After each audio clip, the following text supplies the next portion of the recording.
Hello and welcome to another video by Johnny IELTS. So in this video, 4 students of my IELTS 41 class and we are going to do Unit 13, Travel or Traveling in the book that I wrote, English Vocabulary with V1.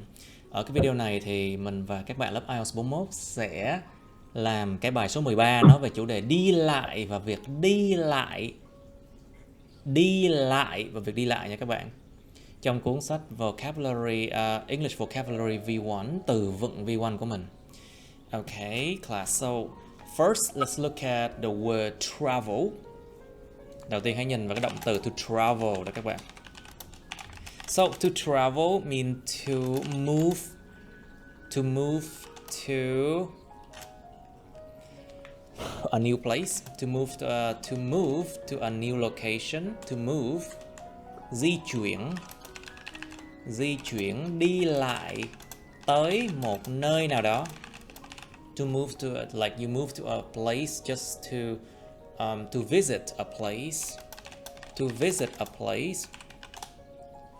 To travel to a place means to visit a place, đi lại thôi chứ nó không có nghĩa là du lịch nha.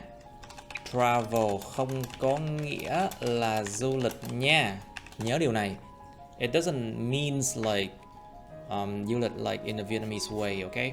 Không có nghĩa là du lịch nha mọi người. Cái chữ tourism mới là chuyện du lịch. The word tourism, it basically means du lịch. Tourism, chuyện làm du lịch. Hoặc là tourism means du lịch. And you have the word tourist. Tourist là du khách.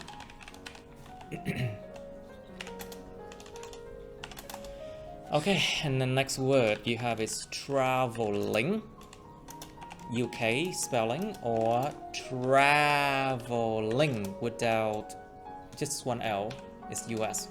Cái UK spelling thường nó có 2 chữ L và US spelling có 1 chữ L thôi.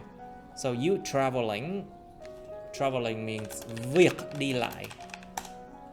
Nhớ nha, travel không có nghĩa là du lịch đâu nha. Cái chữ travel chỉ có nghĩa là việc đi lại mà thôi. Còn cái chữ traveling, nó mấy cái dạng verb in đóng vai trò danh từ như thế này, nó sẽ có nghĩa là việc đi lại. So all the verb ing form that acts like a noun, like this, it means the process of doing something. Cái quá trình, cái process làm cái gì đó. So the process of travel, quá trình đi lại, việc đi lại, traveling. And next word we have travel destination. Destinations, những điểm đến du lịch, những điểm đến du lịch hay những điểm đến đi lại. Thường Việt Nam dịch là những điểm đến du lịch nhưng không ai nói là điểm đến đi lại cả. Nhưng mà vốn bản chất cái travel chỉ là đi lại thôi. So normally in Vietnamese it's like travel destinations. I'm just describing it. Những điểm đến du lịch. Nhưng mà vốn bản chất cái travel chỉ là đi lại nha mọi người, đừng có nhầm tưởng nha. Okay, so let's answer this question about yourself. Let's do 1.1. Do you like to travel? Các bạn có thích đi lại không? Number 2, what places or countries have you been to? Các bạn đã từng đến đất nước nào? Người ta trả hỏi cái thì gì thì nên trả lời thì đó. It's like they ask you in present perfect tense, you should answer in present perfect tense as well. What places or countries have you been to? Been to. Các bạn đã từng đến những nơi nào hoặc đất nước nào? Or where have you traveled to? Dùng travel động từ. So travel here is used as a verb. Các bạn đã đi lại đến cái nơi nào rồi? Number 2, do you prefer to travel alone?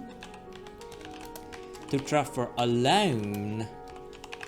Alone. Nhớ từ này các bạn. L-O-N. Lone. O-N. Lone. To travel alone. Đi lại một mình. To travel alone, chứ phải alone. Alone. O-N. To travel alone. Alone. Nó phải kéo dài ra. It has to be longer. Alone. Do you prefer to travel alone? Các bạn có thích đi lại một mình, with friends, với bạn bè, or with your family, hay là với gia đình của các bạn? Tại sao? Why? Number 4. How do you like to travel? Các bạn thích đi lại như thế nào? By train, bằng tàu lửa. Aeroplane, this is UK. Aeroplane, máy bay. Or airplane is US. Máy bay. Boat, bằng thuyền. Ship là cái thuyền lớn. A ship is a big boat. Or by car, bằng xe hơi. Alright, so Mr. Nghiêm, please, do you like to travel? Yes, I like to travel around my countries. So you have to travel around your country for work, or no? For yeah, I no. Okay. But do you like to travel? The question is, do you like it or not? Yes, I like it. But why? Try to explain it. Try to explain. Giải thích ra. Because I like go to I like to go many places. I like to go to many places. Many I places. like to go to many places. Explore the many culture. To explore many cultures. Very good, very good. Anything else? Now, so what places or countries have you been to, Miss Mer? As far as I can remember, I have been go to Cát Bà in Hải Phòng province. Province, huyện hay là province là tỉnh như vậy. Yeah. Cát Bà in Hải Phòng province. Yeah. I went to Cát Bà with a group of my friends. We spent about 3 days there. 3 days. 3 days. About 3 there. days. And I do. 3 days. Okay. 3 days there. And doing lots of activities. Doing a lot of activities together. Okay, very good. How about you, Miss Ian? What places or countries have you been to? I was been in Hanoi before. Okay, you have been to Hanoi before and you like the place. Try to expand it. Cố gắng mở rộng các bạn. Yes, honestly.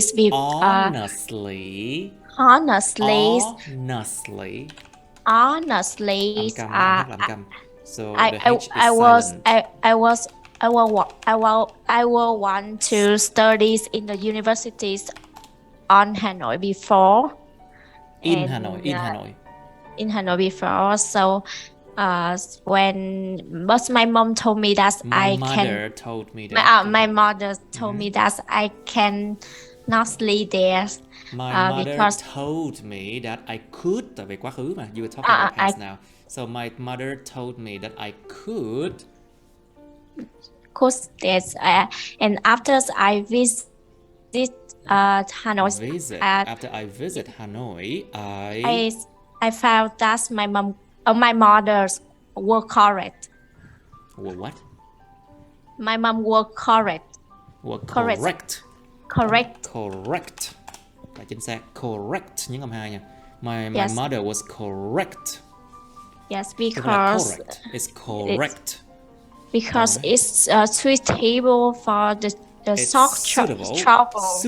Suitable. suitable to the short travel but not suitable for me for least in the long time. It's suitable. Suitable. Suitable. Suitable. Suitable. It's not suitable for me to live in a long time.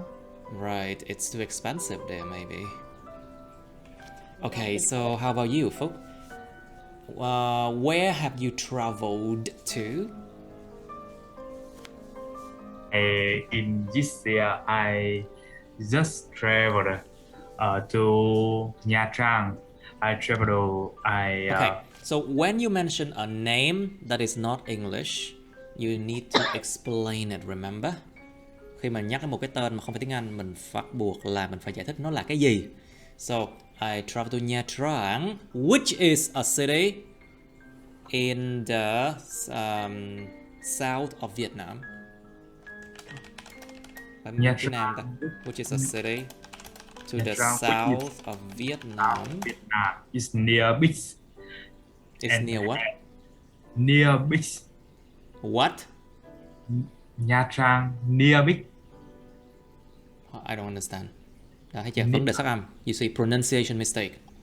Near beach. Near a beach. Beach. Cái từ mà hay bị nhầm lắm, kéo dài, y kéo dài, beach. It's beach. Beach. Near the beach. Nếu mà không kéo dài ra nghĩa khác đấy. Okay. Okay, near to the beach. Okay, so do you prefer to travel alone, with friends, or with your family, Mr. Phúc? And why? In these journeys, I travel alone by myself. If you travel alone, you travel by myself. By yourself, yeah. Tự đi mà. By By myself. motorbike. Just motorbike. Oh.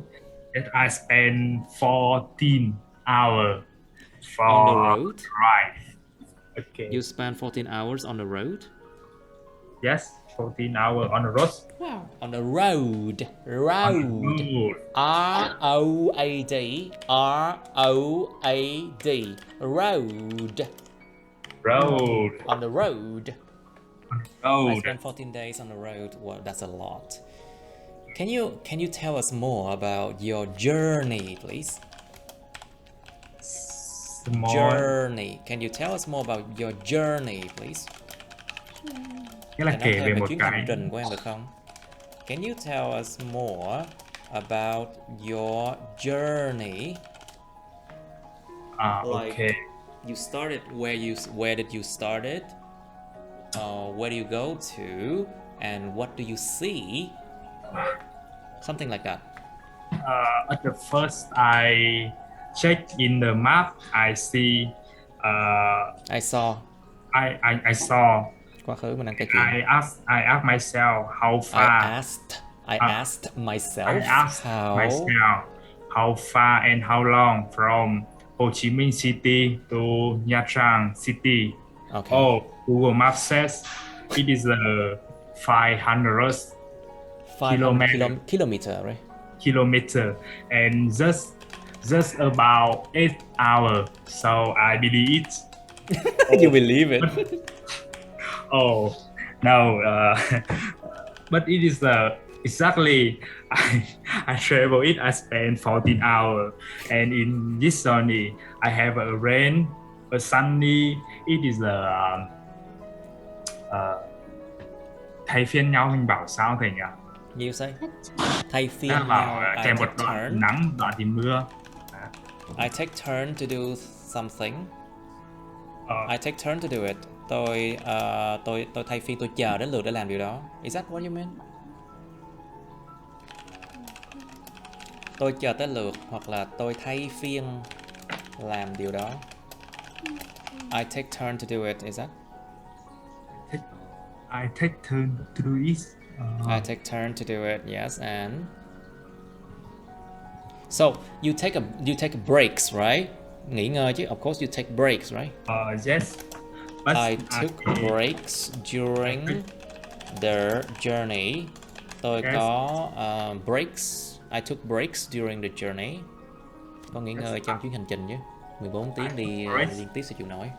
during the journeys, but I just drink and eat. I just drank and Right. ate. I just drank and eat, so I Ate, don't quá khứ. Past tense. eat. Because I just drank and ate. I just drank and eat. Ate. Ate. Ate. Ate. Sorry, eaten. Ate. So Just I just drank ate. and ate. And then no resting. Did you find a place to rest? I rest in the east and ring. So in the noon, I feel very At noon. very afternoon. I No, feel we say at noon. Không có at the noon. This is at noon. at noon. Okay. I feel very I felt at noon. I felt very sleepy. At Asleep. noon, I felt very sleepy. Okay, very good. Now, Very sleepy. so Mr. Nghiêm, please. How do you like to travel? Like by train, by airplanes, by boat, by ship, by car, or by motorbike? How do you like to travel, Mr. Nghiêm? Yeah, I like to Why? travel by motorbike because by motorbike I can see the view abroad. I can view the abroad. road. Mhm. Yeah, and tell me it's very cheaper. It's much cheaper to travel by motorbike. Are you sure? Chắc không? Yes, yes, and I can go to I can go to đi đến nhiều con đường nhỏ này. I can Rất là- go to many small roads. I can yeah, and I I can- can go to to- many small roads if I want to. Of course, nếu mà tôi muốn thì tôi đi thôi. If I want to, I can go to many small roads. Yeah, I can go to many small roads. Okay, now, Yeah. so let's go to this one now. Okay, Miss Mer, can you read this one for us? Traveling. Or Traveling. Traveling is the process of moving. Process. Cẩn thận. Process. Chứ không phải là process nha. Âm 2 là âm schwa. The second sound is a schwa, okay? Process. Is the process of moving from one place to another. Travel is a verb and an uncountable noun. It is used to talk about traveling in a general sense. For example, Sea travel has become quite rare. sea travel has become quite rare in some parts of the world. Parts Of the world. Parts. Nó vẫn thiếu cái gì á. There's something missing. Parts Some parts of the world. of the world. Of the world. World. Of Some the part world. of the world. World. Như chó kêu á, it's like a dog sound, like world. Some parts of the world. Some parts of the world. Jacob travels from District 1 to District 13 by taxi. Jacob travels from District 1 Jacob, những âm đầu nha. This is a name of a male name, Jacob. Jacob Jacob travels travels from District 1 to District 13 by taxi. from District 1 to District. District This District 13 by taxi. District 1 to District 13 by taxi. STR nè. District 1 to District 13 by taxi. Travels equal to moves.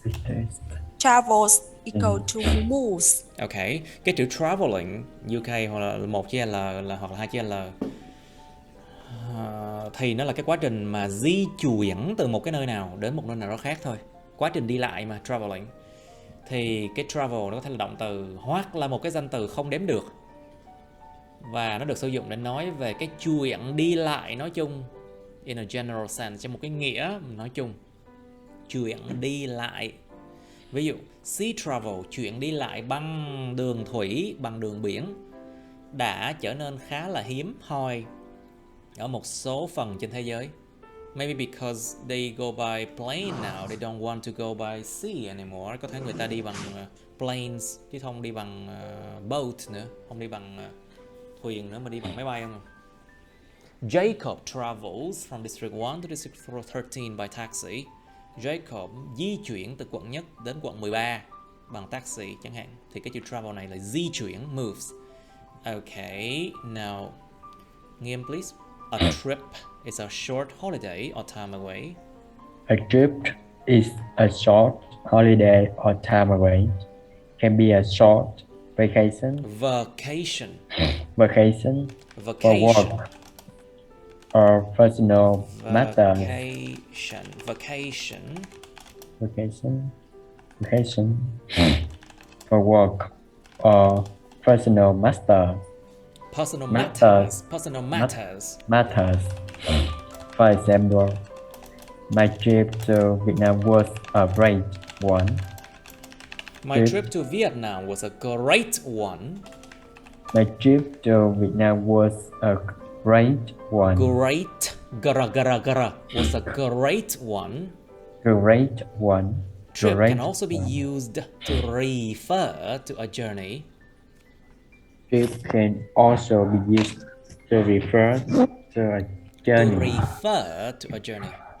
To refer to a journey. For example, the The trip trip by train was quite long. the trip by train was quite long, But we enjoyed it, nevertheless. but we enjoyed it nevertheless.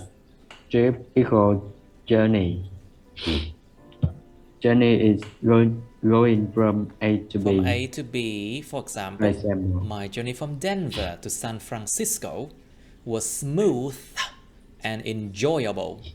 My journey from Denver to San Francisco San was Francisco was smooth. Chữ thờ thể Smooth. lưỡi nè. Was smooth Smooth. and enjoyable. and enjoyable. Ok, cái chữ trip là nó là cái gì? Trip là một chuyến đi. A trip, một chuyến đi. Nó là một cái short holiday, một cái kỳ nghỉ ngắn. Hoặc là một cái time away là cái thời điểm mà mình không có ở nhà, mình đi chỗ khác chơi đó. Có thể nó là một kỳ nghỉ mát ngắn, hoặc là đi một cái trip, một chuyến đi công tác for work, hoặc là cho những cái vấn đề cá nhân nào đó. A trip chỉ là một cái chuyến đi mà thôi. Ví dụ chuyến đi của tôi đến Việt Nam đã là một chuyến đi rất tuyệt vời. My trip to Vietnam was a great one.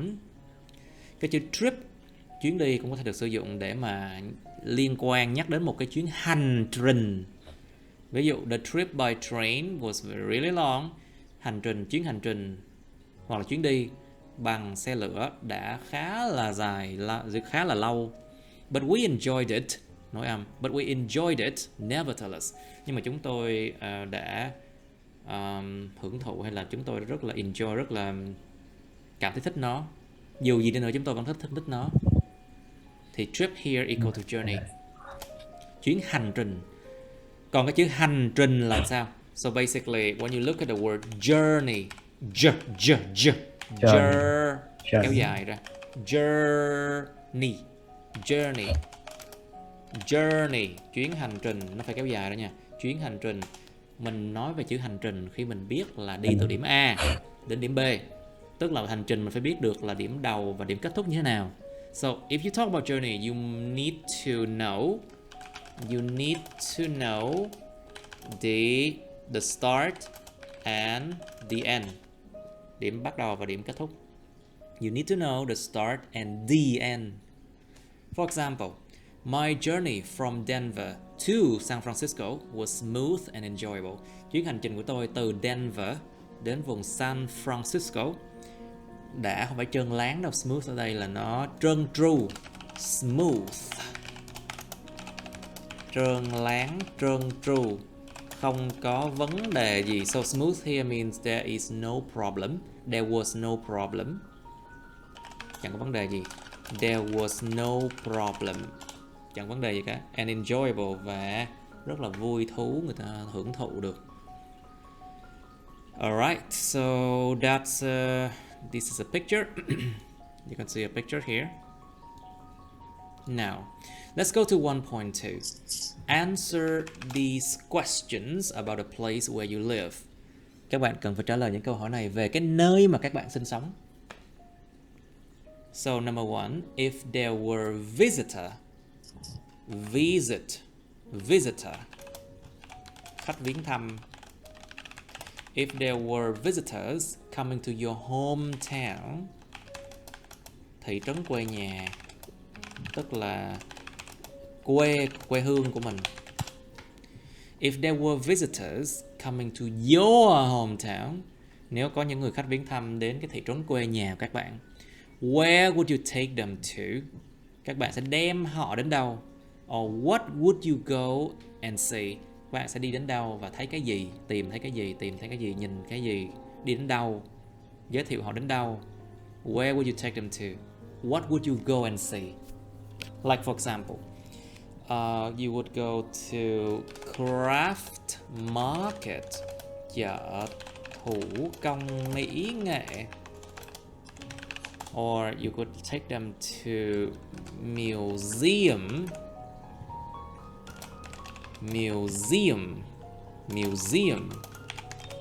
là bảo tàng. Oh. Or where else? Take them to the beach. Nhớ là kéo dài ra nha, âm kéo dài nha các bạn. Take them to the beach. Đem họ đến bãi biển. Take them to the beach.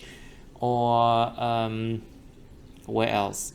Có thể đưa họ đến cái đến đâu nữa nhỉ? Where else can you take people to? To the rice field.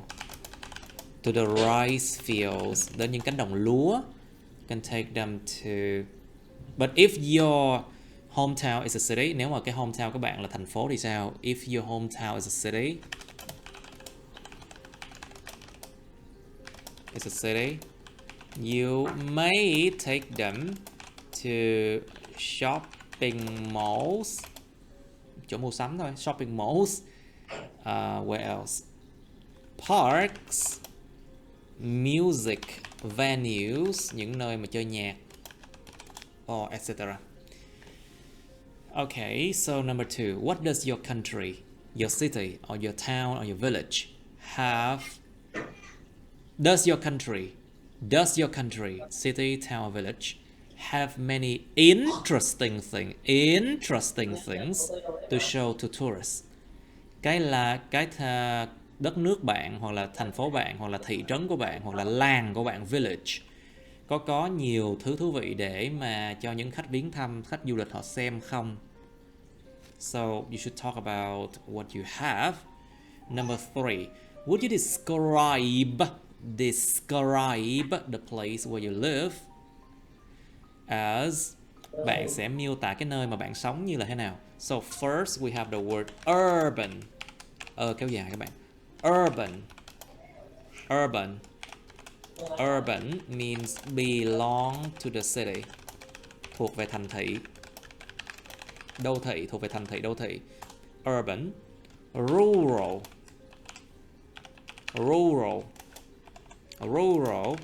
là thuộc về nơi hẻo lánh, ít người.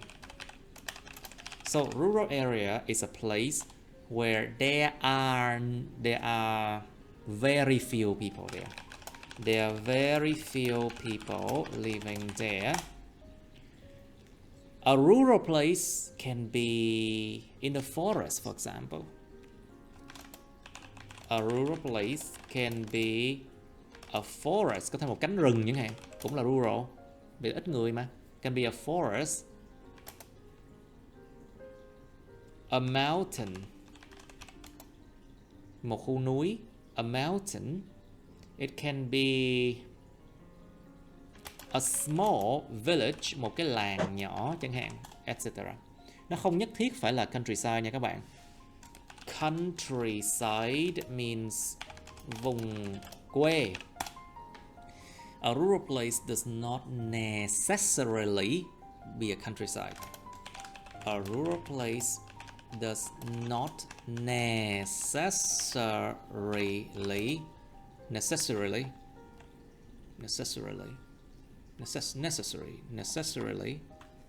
be a countryside.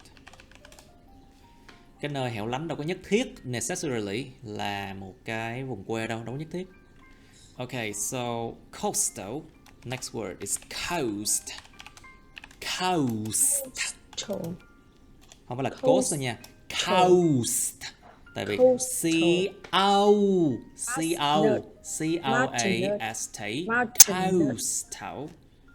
Coast.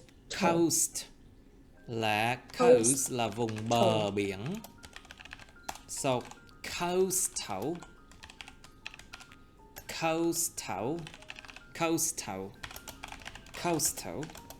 Thuộc về vùng bờ biển. So for example, Nha Trang city is a coastal area. Nó là khu vực bờ biển mà. It's a coastal area. Or it's a coastal city. Thành phố bờ biển. Thành phố biển. Okay, next one we have the word mountain and mountainous. Mountainous thuộc về vùng đồi núi. Mountainous thuộc về vùng đồi núi. Mountainous. Okay, number 4. What is the atmosphere they are like? Atmosphere.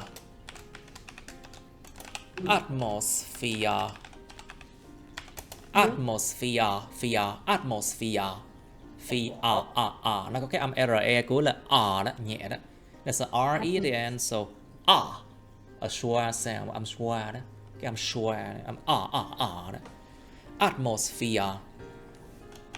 Atmosphere. Không khí. Bầu không khí. The atmosphere, cái bầu không khí như thế nào? What is the atmosphere there like? Cái bầu không khí ở đó như thế nào? Or how does it feel to live there? Nó cảm thấy thế nào để mà sống ở đó? How does it feel to live there? For example, peaceful. Y kéo dài nha mọi người. Mấy cái nguyên âm kép EA hay là cái gì đó, nguyên âm kép bắt buộc phải kéo dài ra. Like most of the time, double consonants or double vowels. Nguyên âm kép, phụ âm kép luôn. Double vowels or double consonants. You have to make it longer. Peaceful. Không phải là peaceful nha. Peaceful. Beautiful. Peaceful. Chứ không phải là peaceful đâu nha. Peaceful. Yên bình. Peaceful. Yên bình. Bình yên. Peaceful. The next word is chaotic. So it comes from the word chaos. Không phải là chữ chao đâu nha. Chaos là sự hỗn loạn. Chaos, sự hỗn loạn, không phải là chao đâu nha. Chaos, sự hỗn loạn. So the adjective form is chaotic.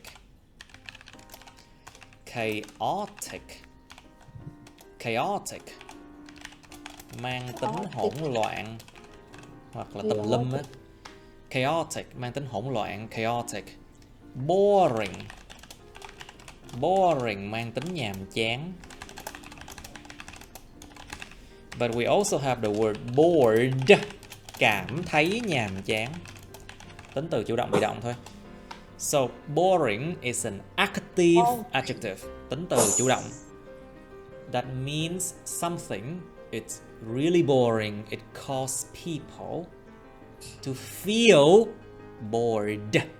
Tính từ chủ động boring nó miêu tả bản chất cái gì đó mà nó gây ra cái cảm giác bored ở người khác. So bored is an passive adjective. It's a passive adjective that describe the feeling of someone. They feel bored.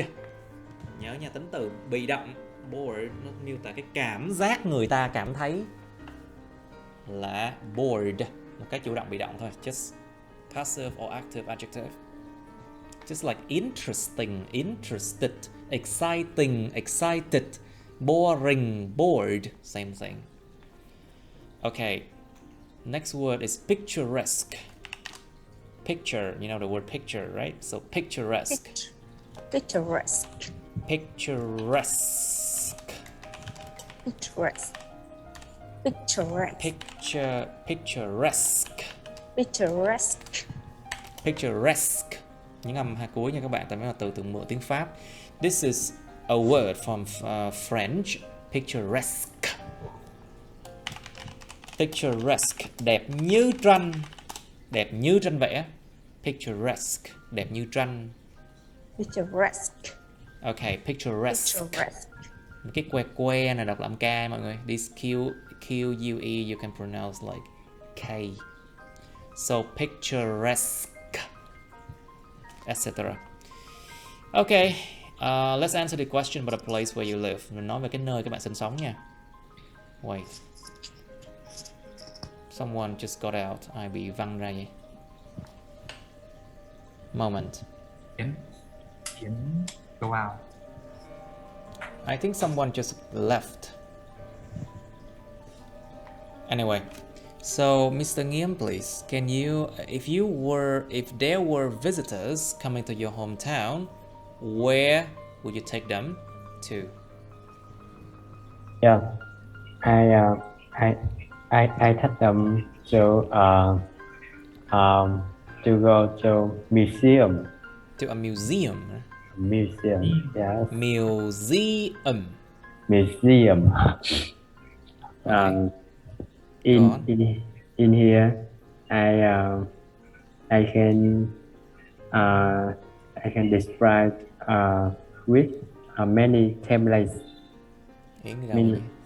I Templates. can what? Say again. Go lên. Try your best. Yeah, in here I can describe with many old templates. I mean many old places. Yeah, Such as, ví dụ. Come on. Such as. And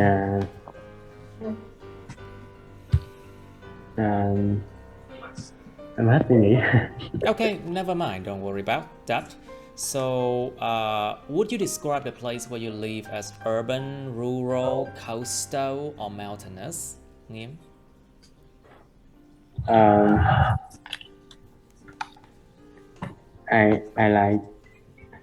How would you declare describe the place where you live? Urban, rural, coastal, or mountainous? I describe rural. Rural, interesting. I see. Phúc, how about you? So, if there were visitors coming to your hometown, where would you go and see why? If you are a guide and I am A tour guide, you mean? tour guide, if you guys and I am a tour guide, you believe it is a great day in your life. What? Không hiểu. I don't understand it. Okay. Vấn đề phát âm, những âm sai. You see, pronunciation mistake. I don't understand it. Okay, let's try again. Okay, you believe me. This is a great day in your life. A great day. You mean? Great day in your life. In your life, yes. Our lives. In the morning, we we can go to the beach. The beach. Go to the beach. beach and Enjoy the ride. enjoy the Ride and look out the boats far away. And we boat. can hear. Look at the boat. Look out the boats. Boat. Boat. Look out at the boat far away. Very good. Rất tốt.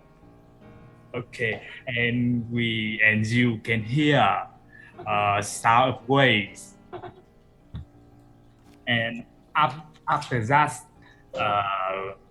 we can go to the lake and enjoy the breeze. Enjoy the breeze. Enjoy the cái breeze. gió thổi. Enjoy the breeze. Enjoy the breeze. Very good. Very good. So, what is the atmosphere there like? Like, how does it feel to live there? Okay. Xong đó là cảm thấy sao? In my Like, how does it country, feel to live there? What's the atmosphere there like? in my country, there are two atmosphere. It is the cool and hot. In the spring and summer, you can feel hot, and in the autumn and winter, you can The autumn. and the autumn and the winter. In the You winter, feel- yes. You feel cold. Sometimes You will very, feel very cold. feel cold, and sometimes you feel look like freeze. Look Đóng like băng what? á. Đóng băng á thầy, freeze.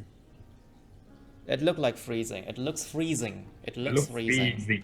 Look freezing. It looks like it was freezing. It looks like it is freezing. Nhìn như nó đang đóng băng nữa. It looks like it is freezing. Okay, very good. Now, Mo, how about you? So, how would you describe the place where you live and why? My hometown is a beautiful rural place. It have many There có là there are is there are. there are many people, scenery There are such- many beautiful scenery. such as Cảnh trí. Okay, there are many scenery such as rice field rice and fields. small hills. Okay, small hills, những ngọn đồi nhỏ. Okay, so does your town have many interesting things to show to tourists? Miss Mo? Yes, of course. I will show them about No, I will show them. Không có giới từ. There's no preposition after that. I will show them what? Yes. unique cultures of my hometown. A unique culture. And lots of delicious foods. And a lot of different kind of food, I see. Okay, so how would you describe the food in your town? It's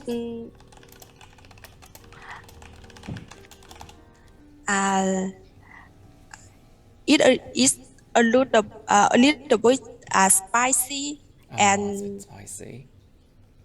and it's Is made it from salty? Có mặn không ta? Is it salty? Because I know a lot of people in the north, they eat salty food. Ngoài Bắc nhiều người no ăn I don't think so. But I might be wrong, no? Yeah. Okay, now, so we will need to do this one more, but we need to run. So let's go to 1.3 here. Listen to 4 people describing the place where they live and fill in the table. Bây giờ bài nghe là các bạn nghe 4 người miêu tả cái nơi họ sống và các bạn điền cái bảng này. In the type of place column, trong cái cột mà cái loại nơi chốn á, write urban, rural, coastal, or mountainous. Một trong bốn cái này. So in one of those four. And you need to type in how they describe it. Các bạn cần phải gõ vào là họ miêu tả nó như thế nào. You have 1.4 as well. Bài 1.4 yêu cầu là gì? Listen again and decide how people can reach ý kéo dài. How people can reach the hometowns of each speakers. Đó, mấy bạn thấy không? Thầy chú ý cái chỗ kéo dài, âm kéo dài rất là nhiều. Be careful. Long vowels, long consonants. Decide how people can reach the hometown of each speaker. Quyết định, nghe lại và quyết định là con người ta có thể đạt được hoặc là tìm đến được cái thị trấn quê nhà của từng người speaker như thế nào. Like by boat, by motorbike, by train, by airplane, by what? By on foot, for example. Bằng đường gì? Đi đến chỗ đó bằng đường gì? Đi đến những thị trấn quê nhà này bằng cách gì? Alright, so should not be too difficult. Okay, now let's try it. Is it 13? Yeah. Audio file 13. Mariana. I live in a remote area about 150 miles from the nearest. Okay, let's try 90% first, okay? Nghe 3 lần đi các bạn. Làm 1.3, 1.4 luôn nha. You need to do both 1.3 and 1.4, okay? Okay, let's do it.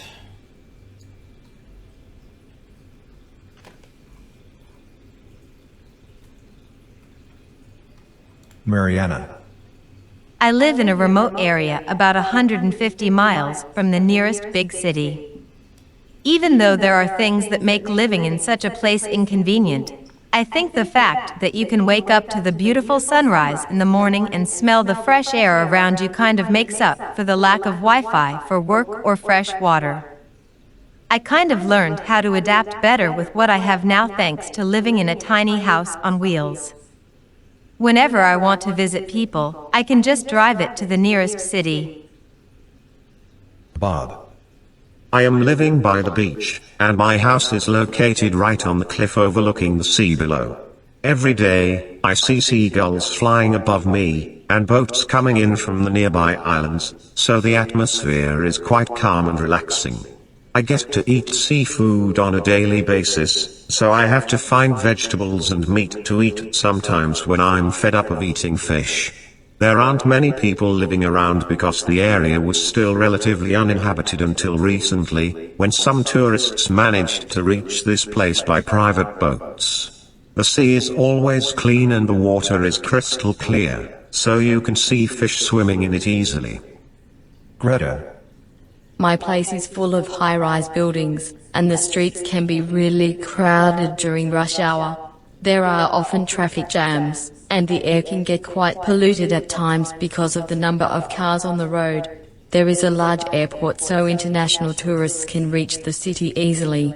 There are supermarkets and convenience stores on every corner, so I do not have to store food in my house like when I lived with my parents, which makes life much easier. However, the pace of life is really fast and it can get hectic at times.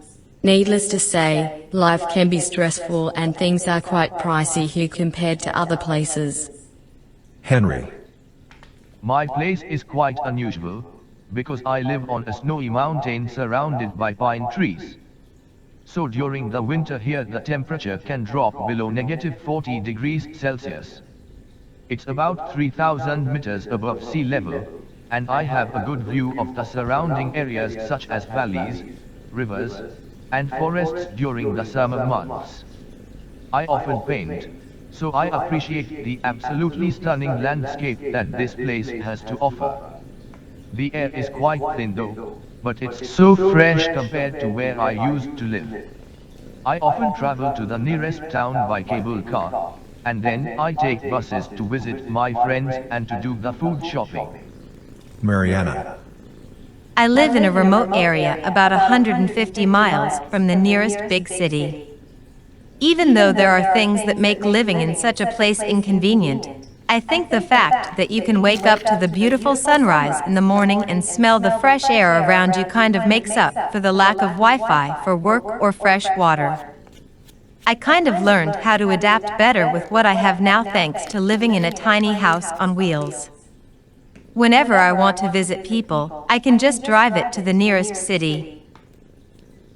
Bob. I am living by the beach, and my house is located right on the cliff overlooking the sea below. Every day, I see seagulls flying above me, and boats coming in from the nearby islands, so the atmosphere is quite calm and relaxing. I get to eat seafood on a daily basis, so I have to find vegetables and meat to eat sometimes when I'm fed up of eating fish. There aren't many people living around because the area was still relatively uninhabited until recently, when some tourists managed to reach this place by private boats. The sea is always clean and the water is crystal clear, so you can see fish swimming in it easily. Greta. My place is...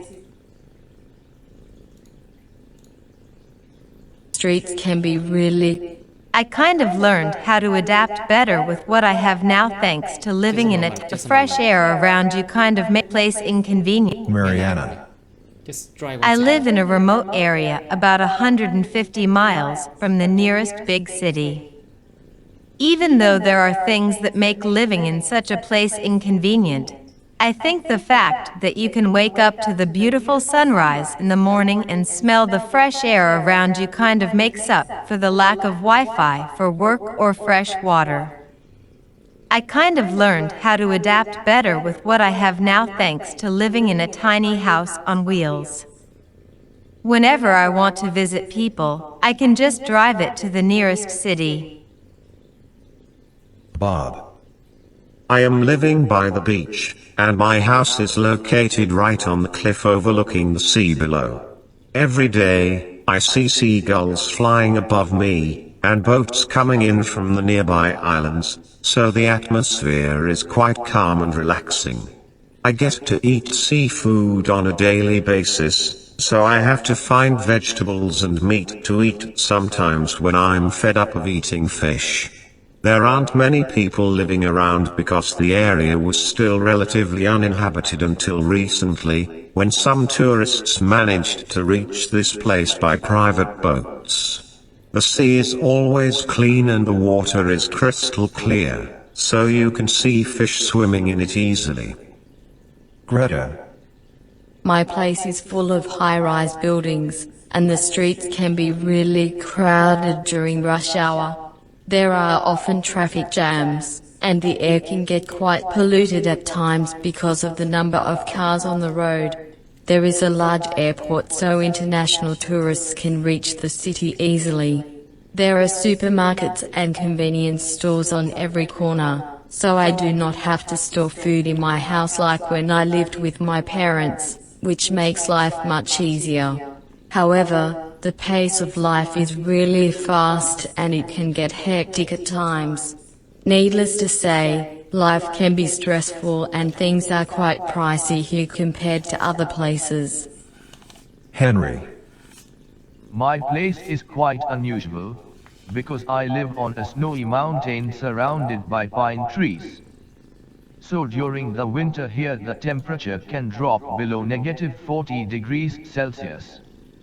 It's about 3,000 meters above sea level, and I have a good view of the surrounding areas such as valleys, rivers, and forests during the summer months. I often paint, so I appreciate the absolutely stunning landscape that this place has to offer. The air is quite thin though, but it's so fresh compared to where I used to live. I often travel to the nearest town by cable car, and then I take buses to visit my friends and to do the food shopping. Mariana. I live in a remote area about 100. Okay, that's it. Mọi người điền được mọi người. Have you been able to fill it in? Any problem? Your microphone on, please. Bật mic mọi người. Hello, your microphone on, please. Mọi người nghe được không?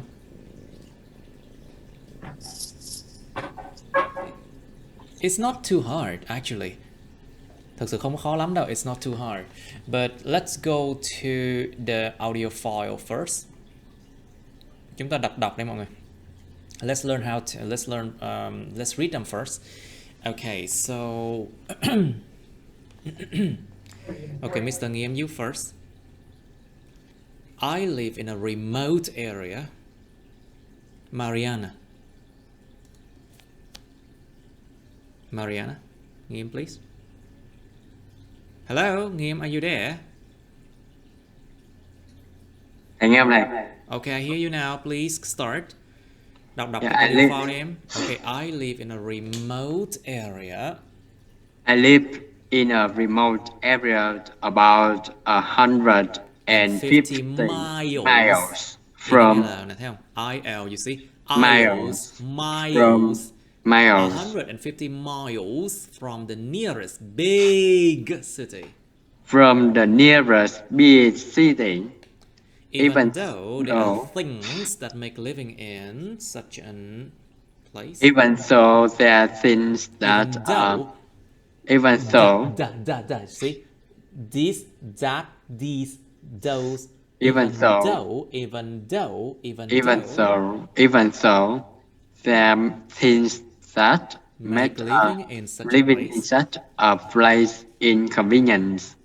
I think the fact that you can wake up to the beautiful sunrise in the morning. I think the fact that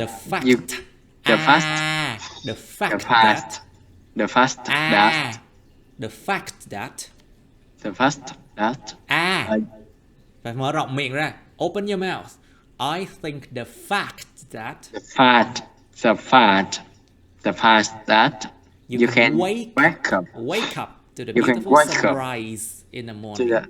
You can wake up to the beautiful sunrise. Beautiful sunrise in the morning and smell the fresh air around you. The fresh air around you kind of much cups for the black cup Wi-Fi for work of fresh water.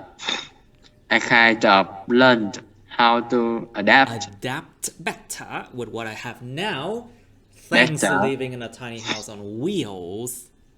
With what I have now, thanks to living in a tiny house on wheels. Wheels, hai chữ e.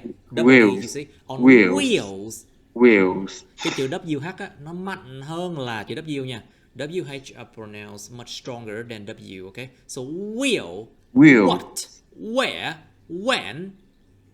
What, where, when, wheel. Wheels. Nó nặng hơn, WH nặng hơn là W bình thường nha. Living in a tiny house on wheels. Whenever I want to visit people. Whenever I want to visit people, I can just drive it to the nearest city. Drive it to the nearest city. Tôi sống ở một cái khu vực remote area. So, audio file 13. Okay. I live in a remote area. Một khu vực hẻo lánh. A remote area, it's similar to a rural area. Rất là giống. It's similar. A rural area. I live in a remote area about 150 miles from the nearest big city. Tôi sống ở một khu vực hẻo lánh khoảng 150 dặm. So, 1 mile equals to 1.6 kilometer. So 1.66 kilometer. So 1 mile equal to 1.6 kilometer. So about 150 miles, it's roughly about 200 something, 230, 240, khoảng 230, 240 cây số á. So, about 150 miles, khoảng 150 dặm khỏi cái thành phố lớn nhất gần đó. From the nearest big city. The nearest big city. Thành phố lớn ở gần nhất. Even though there are things that make living in such a place inconvenient,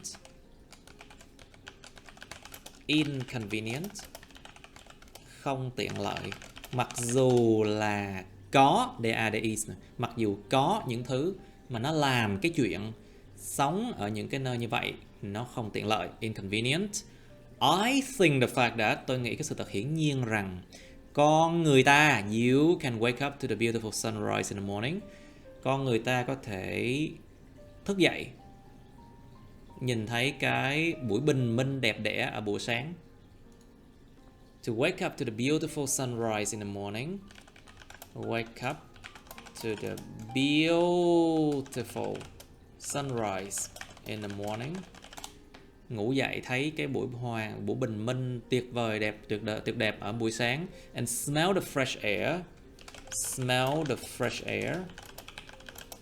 Smell the fresh air. Hít thở không khí trong lành.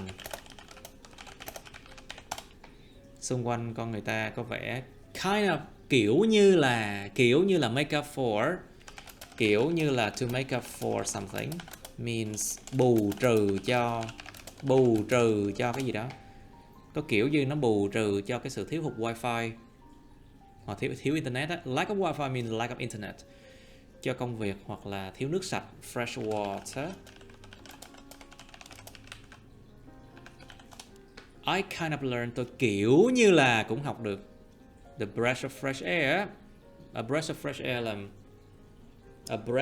air là một cái thành ngữ có nghĩa là một cái điều gì đó rất là mới mẻ, nhưng mà nó dùng trong cái kiểu mà giống như mình nói một cái điều mới mẻ nó đến một cái gì đó, mà trong trường hợp này nó không phải một điều mới mẻ, nó chỉ nói về cái không khí trong lành của một nơi nào đó thôi, cho nên nó không phù hợp với trường hợp này.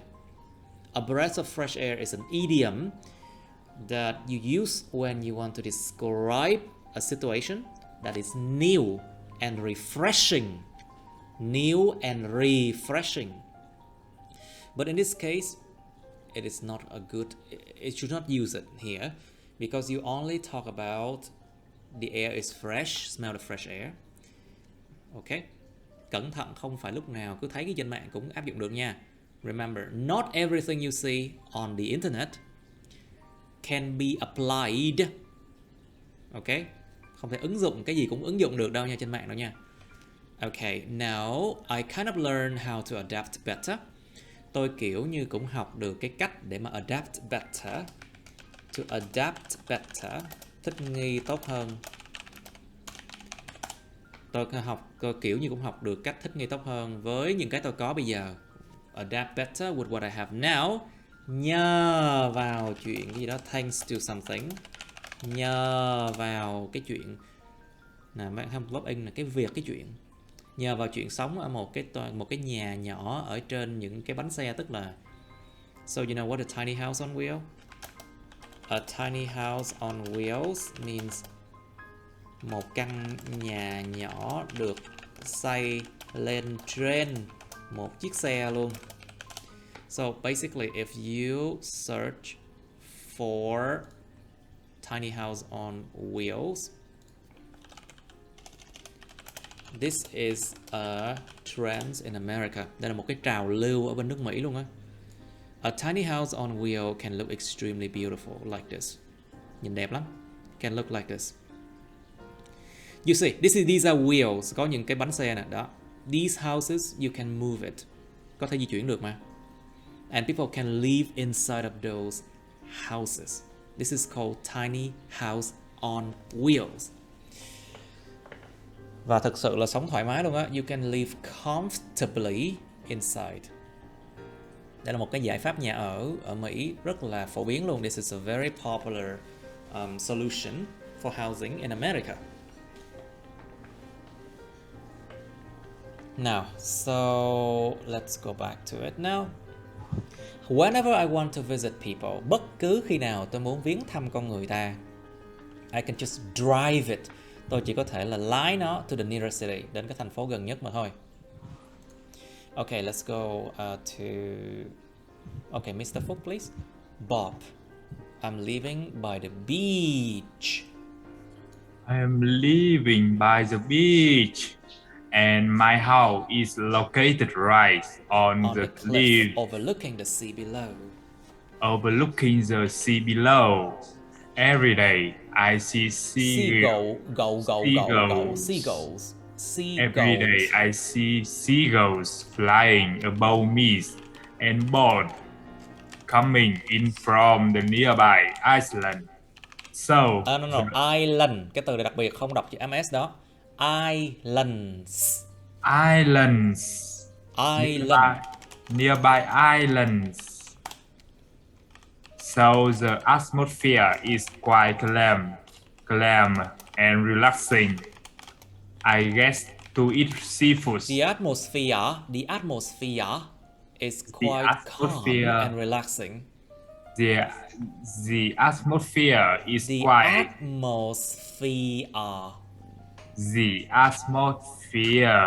The atmosphere is quite calm and relaxing. The atmosphere is quite calm and relaxing. Calm and relaxing. Calm. No. Calm chứ không phải là clam. Clam là cái con sò. Clam là cái con sò rồi, còn này là calm. Calm and relaxing. Calm and relaxing. I guess to eat seafood on a daily. I get to eat seafood on a daily basis. I get to eat seafood on a daily basis.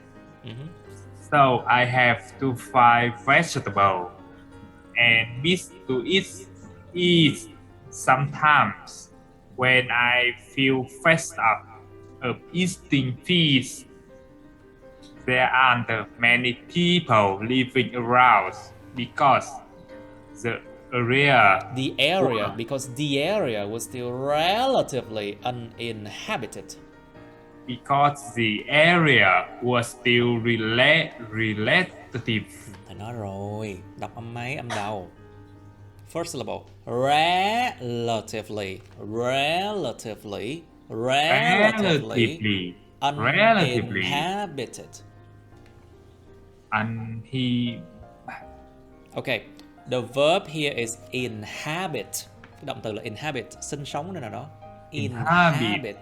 Thì cái này sẽ là uninhabited. Uninhabited.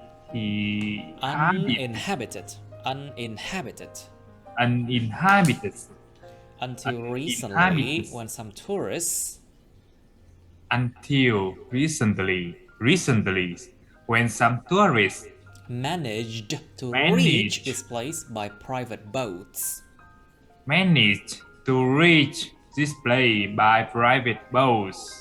The sea is always clean and the water is crystal clear. The sea is always clean and the water is crystal clear. So you can see fish swimming in it easily.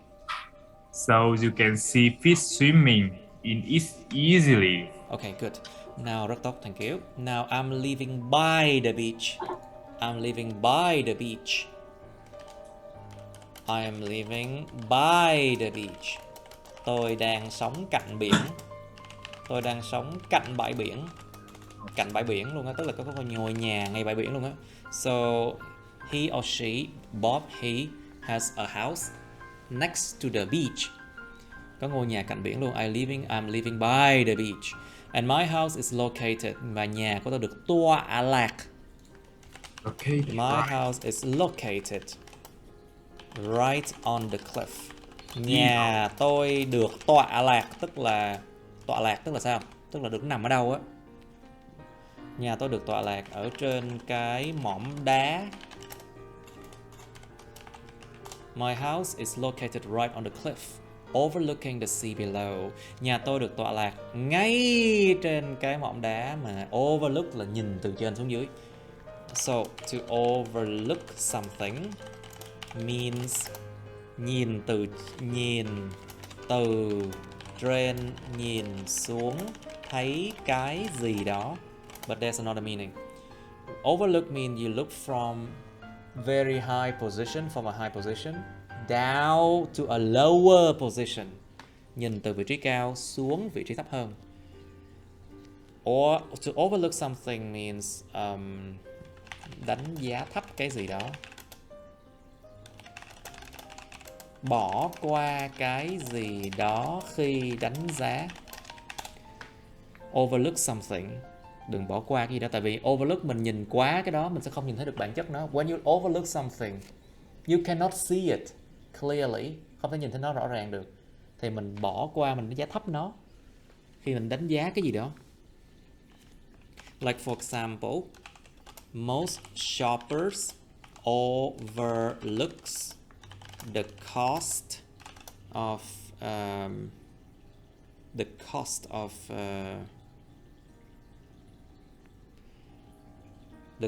meat and vegetables.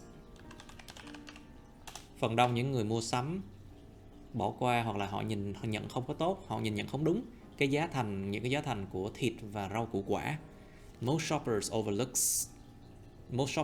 không có s nha. Most shopper overlook the cost of meat and vegetables.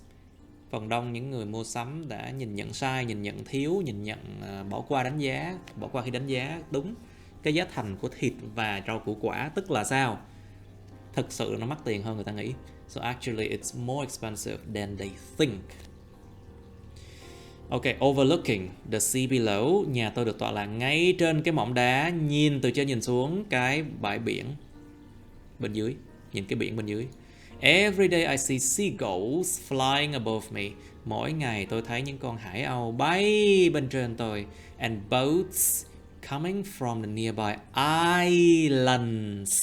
islands. Và những cái thuyền đến từ những cái đảo kế bên cạnh.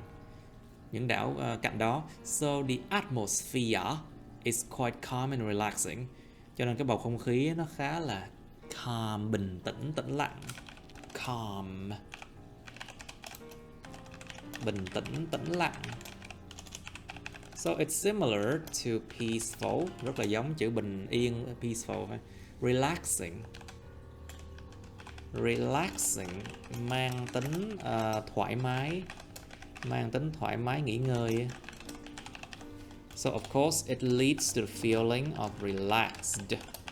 Nó dẫn đến cái cảm giác của người ta sẽ là cảm thấy được relaxed. I get to eat, tôi có thể mà I get to do something. To get to do something, tôi có thể làm được gì đó. I get to do something, có thể làm được cái gì đó. I get to eat seafood on a daily basis, tôi có thể là ăn hải sản hàng ngày luôn. On a daily basis equal to daily. On a weekly basis means weekly. On a yearly basis means annually hoặc là yearly. Tôi có thể ăn hải sản hàng ngày luôn. So I have to find vegetables and meat to eat sometimes. Tôi đôi khi phải kiếm rau và kiếm thịt để mà ăn luôn á. When I'm fed up of eating fish, I am fed up of, cộng một cái verb in nào đó, một cái verb ing nào. I'm fed up of something means tôi chán phải làm cái gì đó lắm rồi. I'm fed up of eating fish. Tôi chán phải ăn cá lắm rồi, khi mà tôi bị chán ăn cá lắm rồi.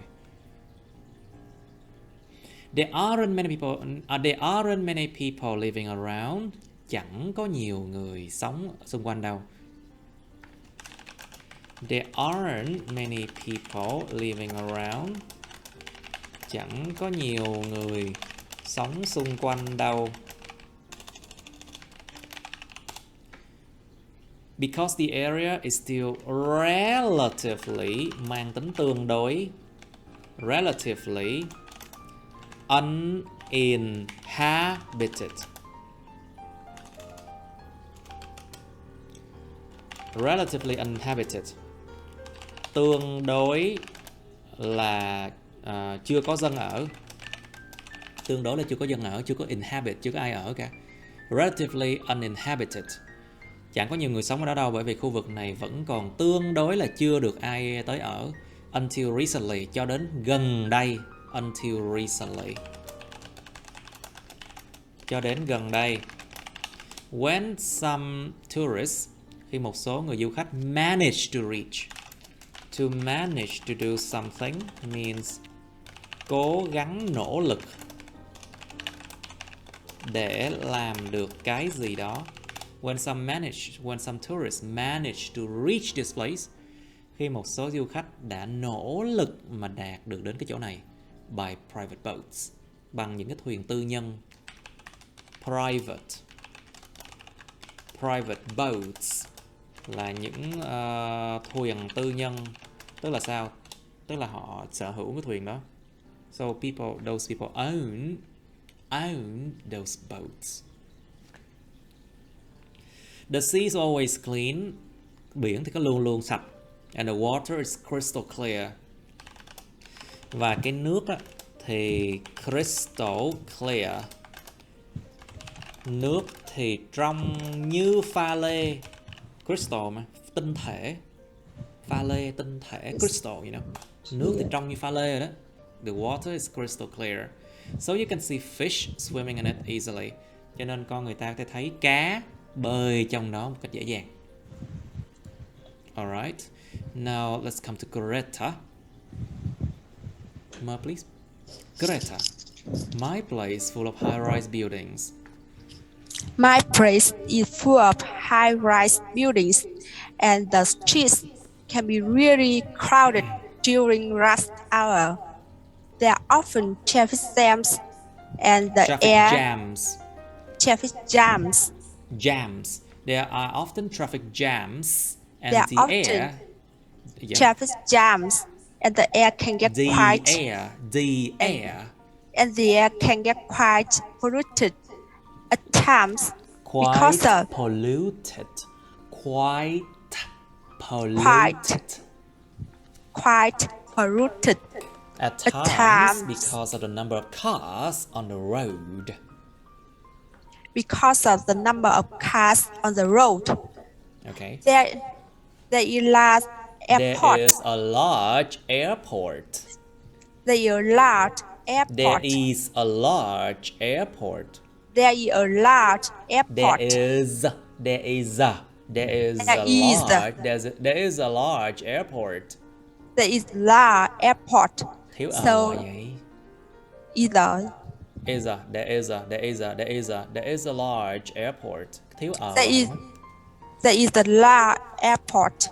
So international tourists can reach the city easily. Can reach the city easily. There are supermarkets and supermarkets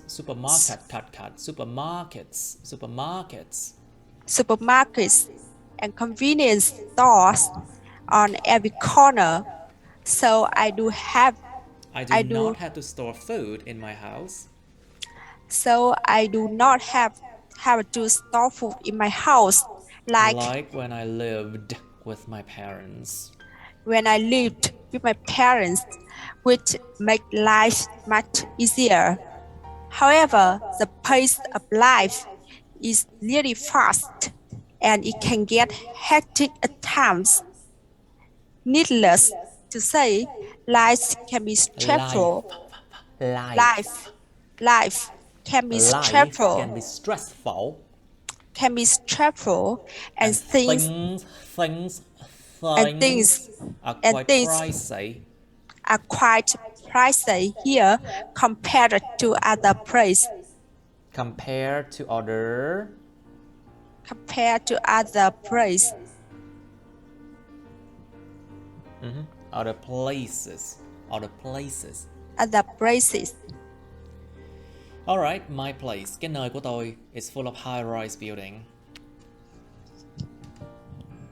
To be full of something. Đầy rẫy cái gì đó. Đầy rẫy cái gì đó. To be full of something. My place full of high-rise building. Cái nơi của tôi thì đầy những tòa nhà cao tầng. High-rise. High-rise tức là nó mọc lên cao. High-rise mọc lên cao. Buildings là những tòa nhà chọc trời, tức là chọc lên bầu trời đó, giống như là đâm lên bầu trời đó. It's like they strike at the sky, chọc lên bầu trời, tòa nhà chọc trời. So it's equal to skyscrapers. Skyscrapers. Skyscraper. Skyscrapers. Skyscrapers or high-rise buildings. My place full of high-rise buildings. Nơi của tôi đầy những tòa nhà chọc trời. And the streets can be really crowded. Crowded. The street is really crowded. Đông đúc quá, đông đúc nhiều người lắm. Đường phố đông đúc nhiều người lắm. During rush hour. Cái giờ người ta phải rush. Cái giờ cao điểm. During rush hours. There are often traffic jams. There are often traffic jams. Jam đây là mức giao thông, tức là sao? Kẹt như hũ mức. Tức là kẹt xe, những vụ kẹt xe. Traffic jams. There are often traffic jams. Thường có những cuộc kẹt xe, vụ kẹt xe. And the air can get quite polluted at times. The air can get polluted at times. Không khí có thể bị ô nhiễm ở một số thời điểm. Because the number of cars on the road. Because of the number of cars on the road. Bởi vì cái số lượng xe hơi trên đường phố. There is a large airport. Có một cái sân bay lớn. So international tourist, những du khách nước ngoài, can reach the city easily, có thể đạt được đến cái thành phố này, có thể đến được thành phố này dễ dàng. There are supermarkets and convenience stores. Có những siêu thị và convenience stores, những cửa hàng tiện lợi. On every corner, ở mỗi một cái góc đường. So, I do not have to store food in my house. Cho nên tôi không phải chứa đồ ăn trong nhà tôi like when I lived with my parents. Giống như là khi tôi đã từng sống với lại ba má tôi. Which makes life much easier. Mà nó làm cho cuộc sống dễ dàng hơn rất nhiều. Làm cho cuộc sống dễ dàng hơn rất nhiều. Okay. However, the pace of life là nhịp sống. Nhịp sống. The pace of life is really fast. Nhịp sống nó lẹ lắm, nhanh lắm. And it can get hectic at times. It can get hectic at times. Có thể trở nên hectic là giống như là hối hả ở một số thời điểm.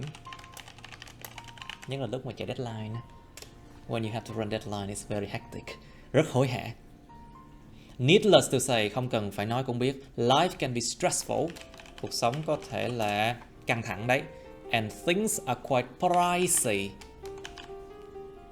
Pricey hay là pricey giống như equal to expensive. Pricey. Price là giá tiền đúng không các bạn? Pricey là mắc tiền quá. Things are quite pricey. Mọi thứ có thể khá mắc tiền. Here compared to other places. Nếu được so sánh với những nơi khác thì mọi thứ khá mắc tiền đấy. Alright. Phúc please. My place is quite unusual.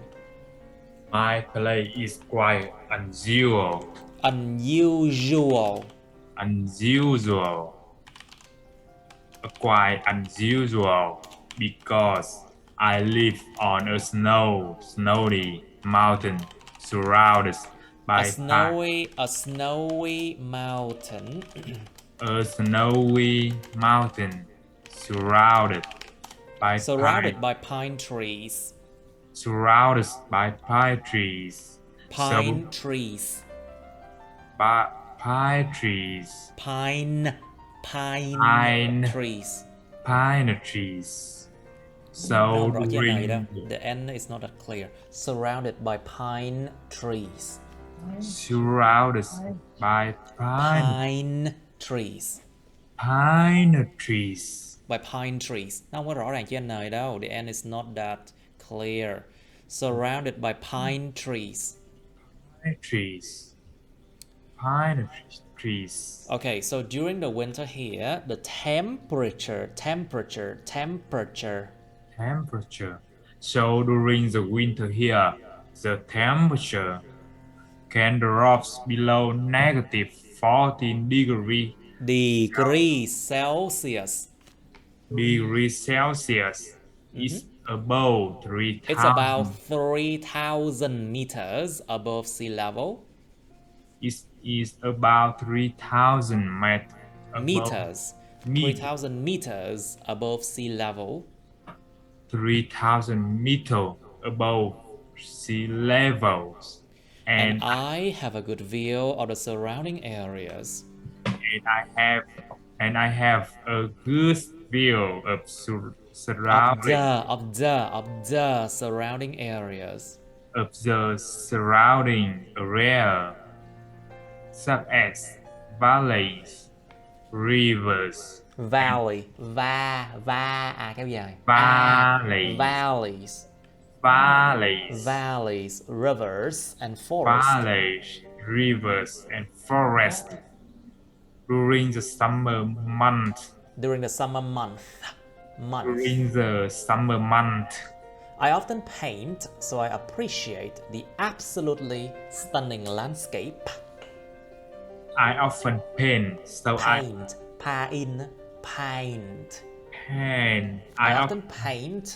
I often paint,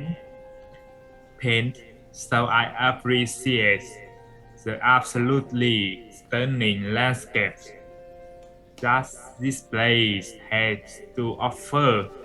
That this place has to offer. The air is quite thin, though. The air is quite thin, though. But it is so fresh. But it's so fresh compared to where I used to live. But it is so fresh compared to where I used to live. I often travel to the nearest town by cable car. I often travel to the nearest town by cable cars.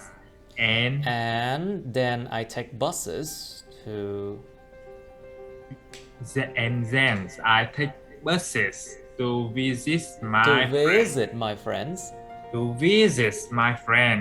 And to do the food shopping. And through the food shopping. The food shopping. Okay, good. Very good. Now my place is quite unusual. Cái nơi của tôi khá là unusual, là lạ thường thôi nha các bạn. Tức là cái nghĩa của nó là nghĩa trung tính, không tốt cũng không xấu. Unusual is not good but not bad either. Hơi lạ thường, because I live on a snowy mountain, bởi vì tôi sống trên một cái ngọn núi đầy tuyết. Surrounded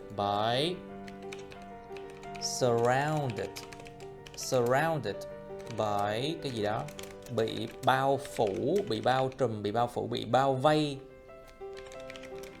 bởi cái gì đó, bị bao vây bởi những cái pine trees, những cái cây. Pine trees là những cái cây gì các bạn? Cây thông, những cây thông.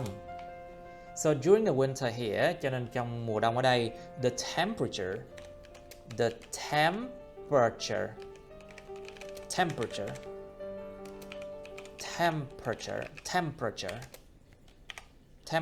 chứ phải là temperature nha mọi người. No, temperature. Okay, you can check it out now. Temperature.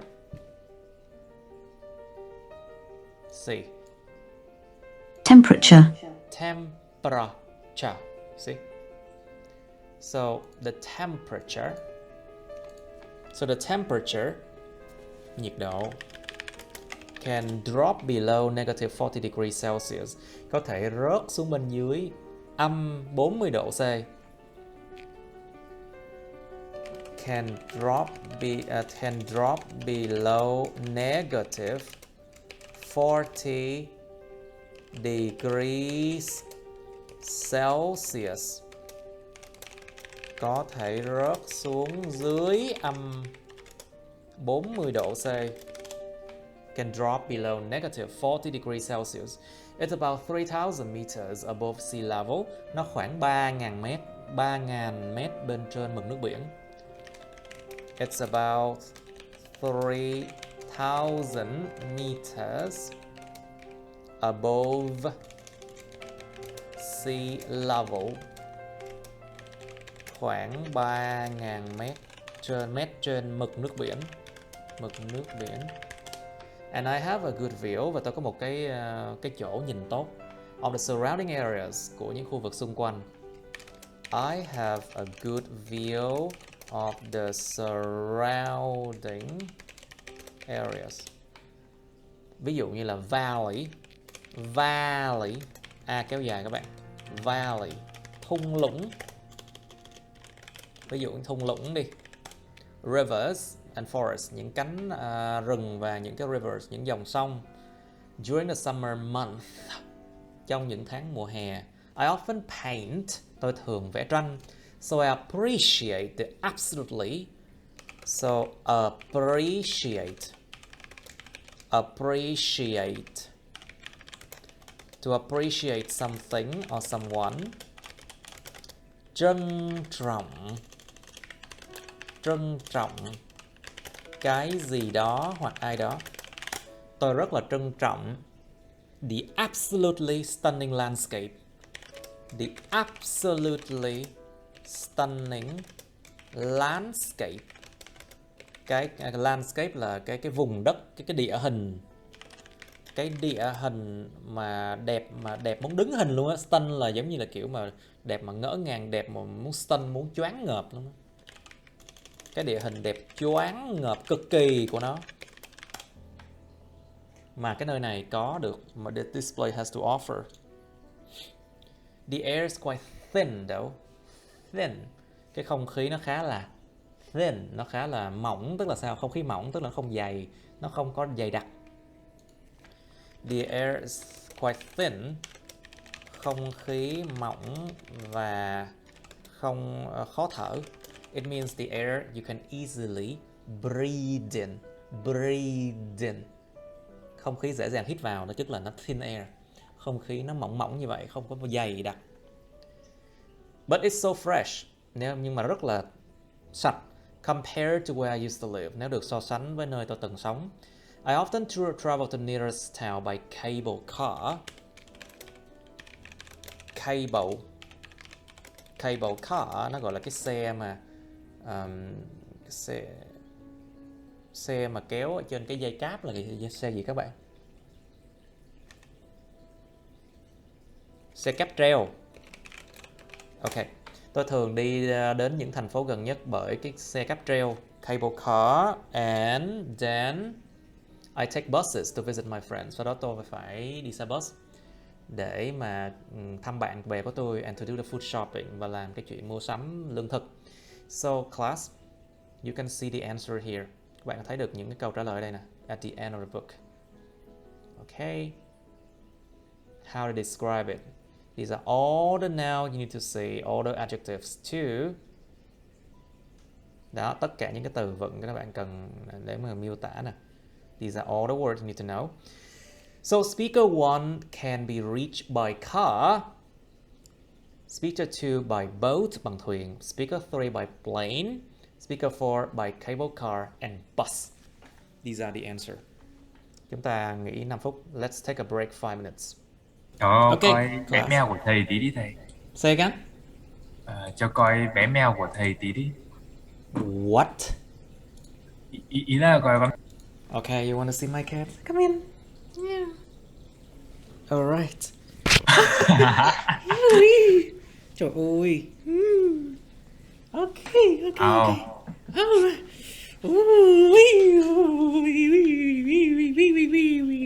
Dạ, thích hay. Ai xa con? Trời ơi, này chắc 4 ký mấy rồi. Wow. Cool. Ok. Đó You can là stay con mới here. hay là con cũ đó thầy? Con này con cũ mà. This is the what? Oh, don't jump. Ok, học tiếp. Okay, now so let's continue. Alright, so these are the answer. Đây là câu trả lời, các bạn điền cái thôi. Mấy bạn nghe được không?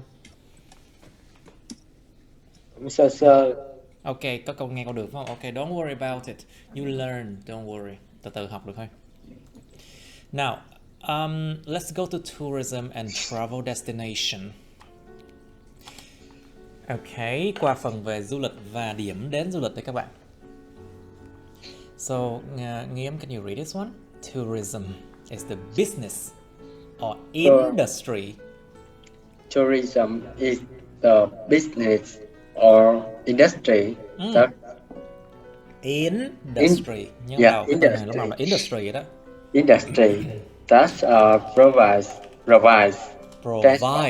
Industry that provides industry transport. that provides transport, accommodation and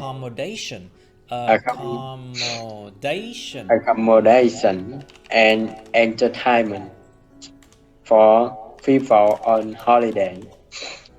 For example, tourism is considered one of the most important and profitable industry. Profitable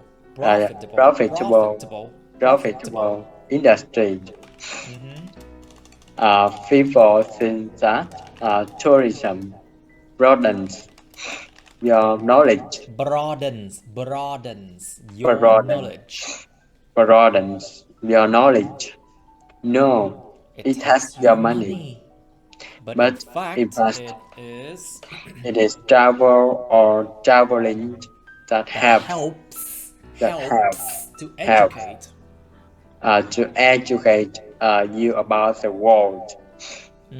Nào, cái chữ tourism nó là du lịch hoặc là cái ngành du lịch. Nó là một cái business, một cái công chuyện, một cái ngành. Hoặc là một industry, một ngành công nghiệp. Industry, chứ không phải industry nha. Industry, một ngành công nghiệp mà nó cung cấp transport, nơi cung cấp cái phương tiện đi lại. Accommodation, nơi ăn trốn ở. And entertainment, cái sự giải trí cho con người ta ở trong những kỳ nghỉ. Ví dụ nè, tourism is considered one of the most important and profitable industries. Ngành du lịch thì được coi như một trong những cái ngành công nghiệp mà quan trọng nhất và sinh ra nhiều lợi nhuận nhất. Profit, you know the word profit là lợi nhuận. So, profitable. Không phải là profitable đâu nha mọi người. Profitable. Profitable. Profitable. Profitable đem lại nhiều lợi nhuận. People think that tourism broaden your knowledge. To broaden phải cộng với một cái điều mà không nhìn thấy được. To broaden means to broaden a knowledge. To broaden is used for things that you cannot see. Like for example, knowledge. Cái chữ broaden là dùng cho những điều không thấy được, ví dụ như là kiến thức chẳng hạn. But to widen plus things that you can see. For example, I need to widen this room. Tôi cần phải làm rộng ra cái căn phòng này. Căn phòng thấy được mà. You can see this room, so you can widen this room.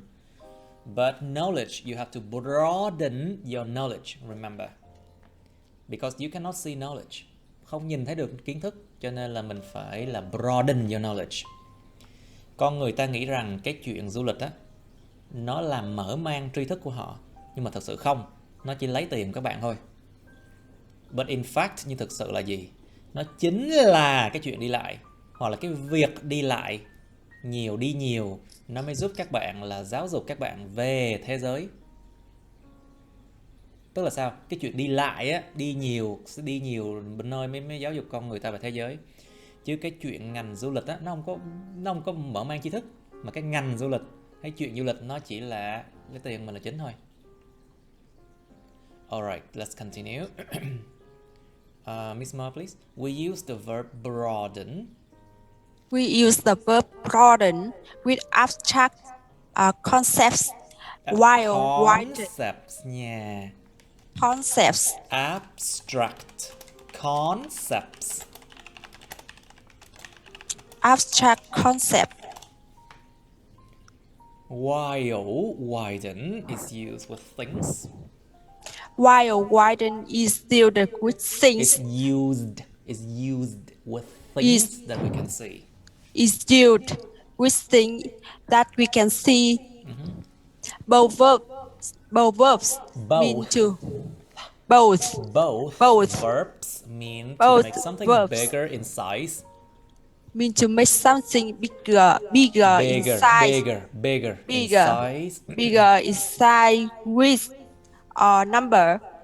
For example, it is a good idea to study abroad as it broadens your mind and knowledge. Her eyes widened As he approached her with a gift. He approached her with a gift. Okay, very good. Chúng ta dùng động từ to broaden với những cái abstract concepts, những khái niệm mà trừu tượng, tức là mình không có nhìn thấy được, không có sờ được. Abstract concept, you cannot see it, you cannot touch it. Những thứ không nhìn thấy được, những thứ trừu tượng. Còn chữ widen được sử dụng với những cái thứ mà chúng ta thấy được nha. Cả hai động từ này, broaden và widen, đều có nghĩa là làm cho cái gì đó nó to hơn về kích cỡ, tức là làm mở rộng ra. Về width, độ chiều rộng, hoặc là number, làm to hơn về số lượng. Ví dụ, it's a good idea to study abroad. Thật là một ý tưởng tốt để đi du học nước ngoài. As it broadens your mind and knowledge. Bởi vì nó mở mang cái đầu óc các bạn và kiến thức của các bạn. So, your mind and your knowledge, you cannot see it, it's abstract. Đó là những thứ trừu tượng, abstract. So, broaden your mind and knowledge. Her eyes widened. Hai con mắt của cổ nó mở ra. As he approached her with a gift. Khi mà anh ta tiếp cận cô ta với một cái món quà, thì mắt cô mới mở to ra. Okay, very good. Phúc, please. Luggage. Luggage is an uncountable. Luggage is an uncountable noun, and it Luggage is an uncountable noun, and it refers to all of your bags. Your bag,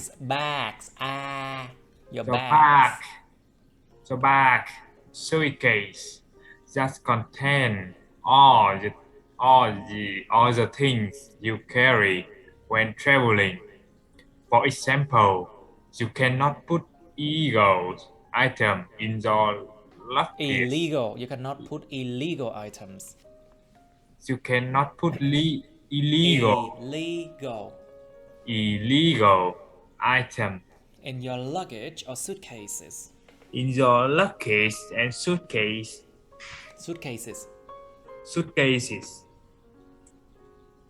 Not luggages. Alright, cái chữ luggage, hành lý nó là một cái phạm trù, một cái khái niệm. Hành lý tức là sao? Nó liên quan đến tất cả các túi xách hoặc là cái vali, suitcases mà các bạn mà nó có thể chứa tất cả những thứ mà các bạn mang theo khi mà đi du lịch hoặc đi lại. Hành lý thì đương nhiên là mình sẽ không bao giờ nói là 1 hành lý, 2 hành lý, 3 hành lý, 4 hành lý, đúng không mọi người? Cho nên nó là một cái danh từ không đếm được nha. Khi mà mình muốn đếm nó, mình phải nói rõ ràng đó là cái gì. Ví dụ cái túi xách hoặc là cái vali thì đếm được. When you say bags, you can count it. Suitcase, you can count it. But luggage, you cannot, okay? Luggage không đếm được nha. For example, you cannot put illegal items. Illegal, bất hợp pháp. So legal means hợp pháp. You cannot put illegal items in your luggage or your suitcases. Con người ta không thể nào đặt những cái đồ bất hợp pháp, đồ vật bất hợp pháp trong cái hành lý của con người ta, hoặc là trong những túi xách của con người ta. Chứ không phải luggages nha mọi người.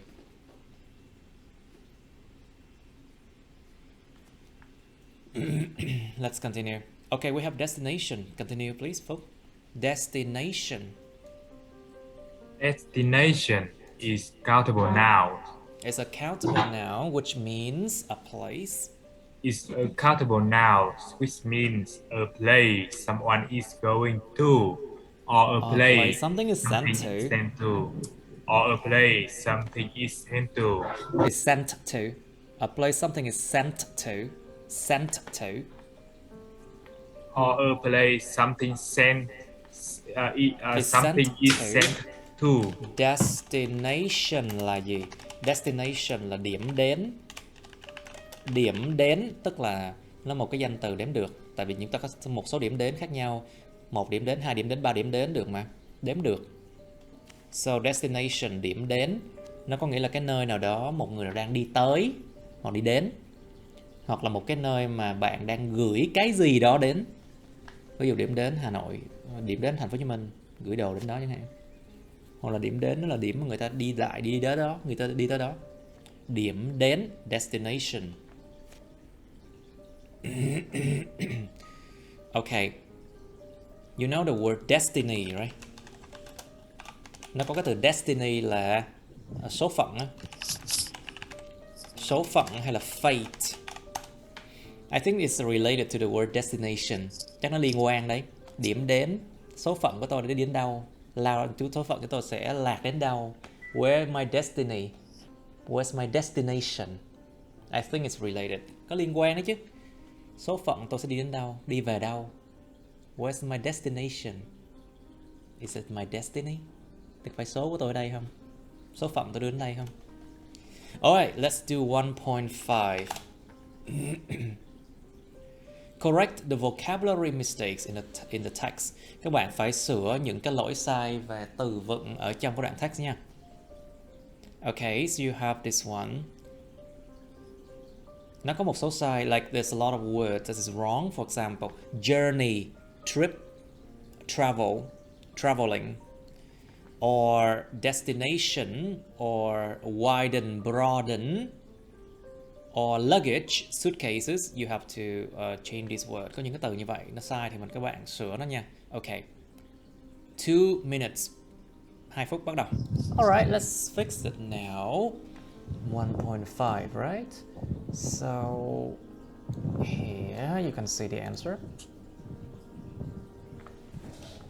So the first place, thanks to new technology, these days people can travel much easier than in the past. Not commute. You know why? Because to commute means to travel to the workplace. Commute là đi tới nơi làm việc, chứ không phải là cái trong trường hợp này là nó đi lại nói chung. So in this case it's just general, it's just travel in general, but not commute, because commute means you go to the workplace. So thanks to new technology, these days people can travel much easier in the past. Nhờ vào công nghệ mới, ngày nay con người ta có thể đi lại dễ dàng hơn nhiều so với trong quá khứ. Air travel is becoming cheaper and cheaper. Cái chuyện đi lại bằng đường hàng không, đường máy bay á, hàng không đang trở nên ngày càng rẻ tiền hơn. So here, not air journey.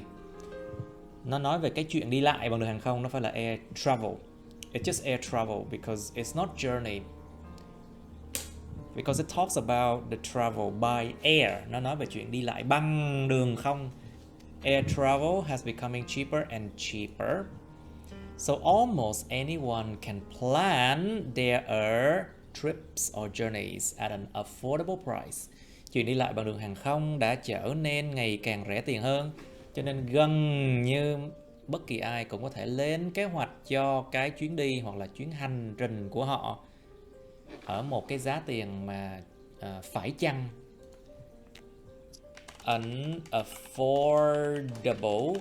Unaffordable price, một giá tiền phải chăng. Like for example, is my class affordable? Lớp học thầy John có affordable không? Một sự yên lặng đáng sợ. Okay, however, airport is often crowded and delays are now almost the norm. Tuy nhiên những cái sân bay thì nó thường là nó crowded, nó thường nó đông đúc lắm. And delays, delay,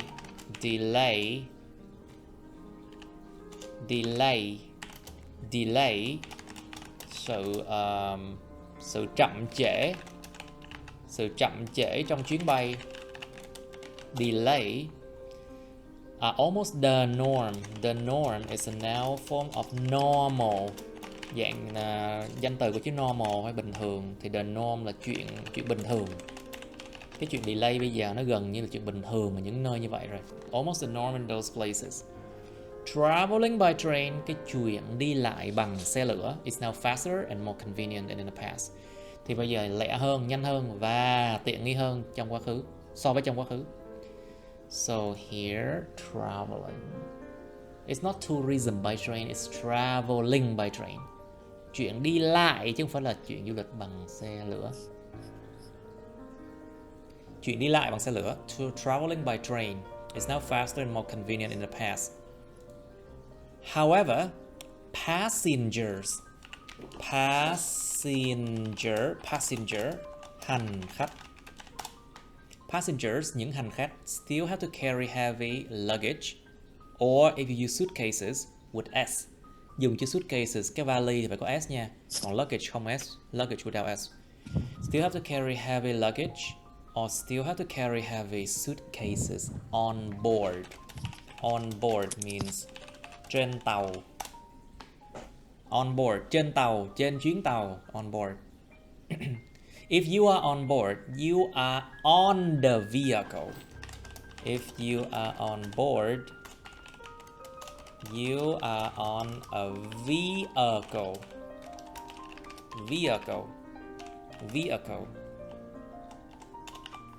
You are on a vehicle. Nếu bạn đang on board, bạn đang trên tàu, tức là bạn đang trên cái phương tiện đó. You are on a vehicle. Okay, so here, okay. Heavy, okay, good. Next one. Therefore, it is much better to carry only the essential items on any trip. Vì thế, tốt hơn hết là chỉ mang những cái đồ mà tối cần thiết trên bất kỳ chuyến đi nào. Oh, sorry. I think I pressed on the wrong button. Bấm lộn nút này. You see, press on the wrong button and it runs all the way here. Annoying. So annoying. Okay, here. Essential items on any trip. Essential items. Những vật dụng thiết yếu trên bất kỳ chuyến đi nào. That includes money. Đương nhiên phải đem theo bao gồm tiền rồi. Travel documents là những giấy tờ. Những giấy tờ đi lại. Like for example, ID card, passport, and what else? Special permit. Danh từ nha, special permit nha. Special permit, giấy phép đặc biệt. If you want to go to some specific places, một số cái nơi cụ thể nó phải bắt buộc phải có special permit, danh từ permit, giấy phép đặc biệt. Like for example, North Korea, Bắc Hàn chẳng hạn. and tickets, và đương nhiên phải đem vé rồi. If you travel with children, nếu mà bạn đi lại với trẻ nhỏ, make sure they behave well, đảm bảo rằng chúng là hành xử tốt, and don't bother the other people on board, và đừng có làm phiền những người khác trên tàu. Okay, now I think we can go to 1.6. Read the passage below and answer the question. Bài đọc mà các bạn buộc phải đọc đoạn passage bên dưới và trả lời những câu hỏi. Okay, so whose turn is that? Đến lượt ai đọc nhỉ? Whose turn is that? Okay, Miss Ma, please. Tourism brings a massive amount of money. Tourism brings a massive amount of money to every country per year. This financial gain is reflected. Financial gain. Financial gain is reflected through the rapid development through the rapid development of regions. The rapid development âm 2. Động từ to develop nha mọi người. The verb develop, the noun development of regions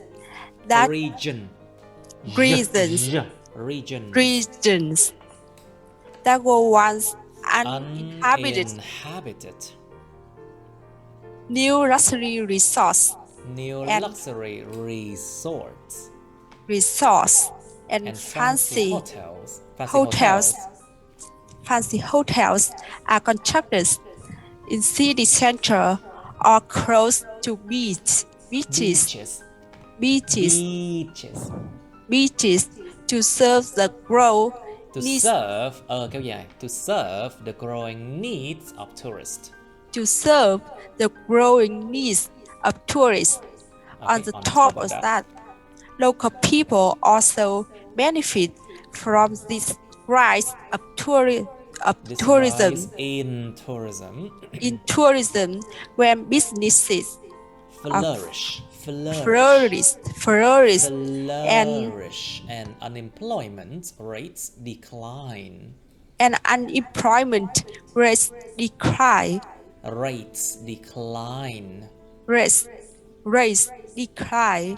Okay, tourism, cái ngành du lịch hoặc là chuyện du lịch, nó đem đến một cái lượng tiền massive.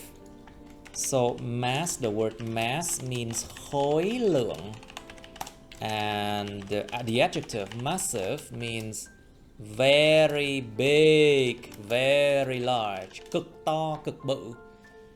Ngành du lịch đem đến một cái lượng tiền cực kỳ to lớn cho mỗi một đất nước mỗi năm. This financial gain. So we have the word finance. Finance là tài chính.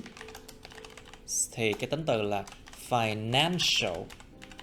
Financial nha các bạn. Thuộc về tài chính. Financial gain. Sự có được về tài chính này. Sự nhận được, sự có được về tài chính này được reflected, phản chiếu, phản ánh. To reflect something. To reflect, phản chiếu, phản ánh.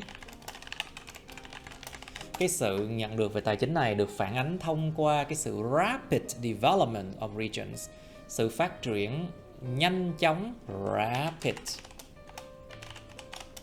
It means very fast. Sự phát triển rất nhanh của những cái vùng. Region, vùng miền. That were once uninhabited, mà đã từng một lần là không có người ở. To inhabit a place means to live in a place. Sống ở nơi nào đó thì là uninhabited means nobody lives there. Không ai sống ở đó hết. Những vùng, những phát triển nhanh chóng của những vùng mà đã từng một lần, từng có lúc là chẳng ai sống ở đó cả. New luxury, luxury. Luxury. Luxury, luxury là gì? Xa hoa sang chảnh đó. Luxury resort. Resort là khu nghỉ dưỡng, những khu nghỉ mát, khu nghỉ dưỡng mà xa hoa sang chảnh mới. Và những fancy hotels, những khách sạn nhìn rất là fancy, nhìn nó mỹ lệ, nó đẹp, được constructed, được xây dựng trên những cái khu trung tâm thành phố, city centers, or close to beaches, hoặc là gần những cái bãi biển. To serve the growing need, to serve, kéo dài các bạn, serve, phục vụ, để phục vụ cái nhu cầu đang ngày càng growing, đang ngày càng tăng trưởng của những du khách. On top of that, trên cả điều đó, local people, những người dân địa phương, local people, cũng benefit from, to benefit from, động từ to benefit from, có lợi ích từ việc gì đó, cũng có lợi ích từ cái sự gia tăng về du lịch này. Also benefit from this rise in tourism. When businesses, khi những doanh nghiệp, businesses,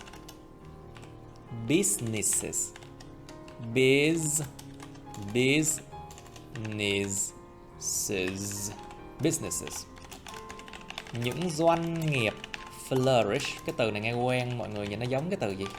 What does flourish sound like? Flourish. What does flourish sounds like? Cái nhìn giống cái từ gì các bạn? Flower, right? Bông hoa, thì flourish là nở rộ. So it sounds like flourish, flower. So flourish means blooming, nở rộ. To bloom, nở rộ. And unemployment rates, tỷ lệ thất nghiệp, nó decline, nó giảm. Đúng rồi, khi mà những doanh nghiệp nở rộ và tỷ lệ thất nghiệp giảm xuống cho tới cái du khách. Alright, now let's continue. Nghiêm, please. However, this fantastic industry. However, this fantastic industry also brings many problems to the host nation. The host, H-O-S-T, host. The host. The host nation. The host nations. When hordes of tourists flood the streets. When hordes of tourists flood the streets. When hordes of tourists flood the streets. The crime.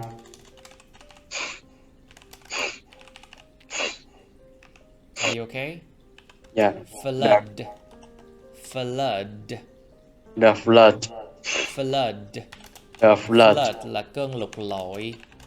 So to flood the street, to flood is a verb. The flood the street. Flood the streets. The crime rate also rises.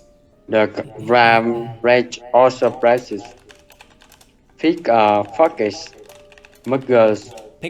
muggers, and other kinds of criminals. And other kinds of criminals have become quite difficult for the governments to tackle in big cities such as Venice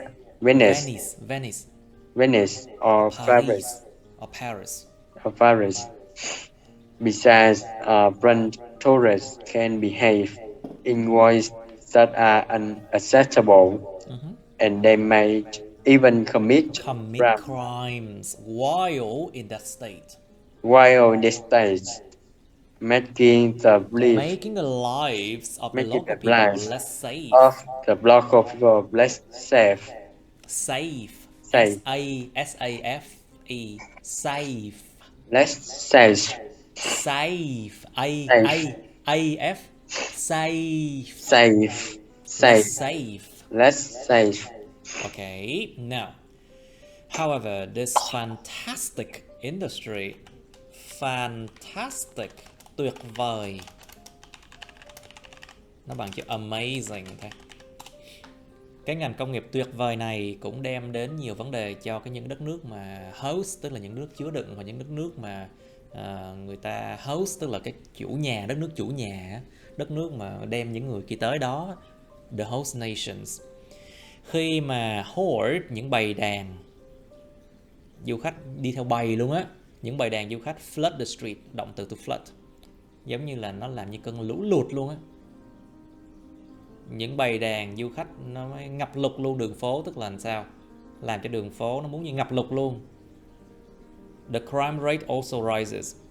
Cái tỷ lệ tội phạm nó cũng gia tăng lên. Pickpocket. Pickpocket. Pickpocket là những vụ móc túi. Pickpocket là cái túi. Pickpocket những vụ móc túi, hoặc là pickpocket là tội móc túi. Mugger. Muggers là những kẻ cướp của, hoặc là những vụ cướp của. And other kinds of criminals, và những cái loại criminal.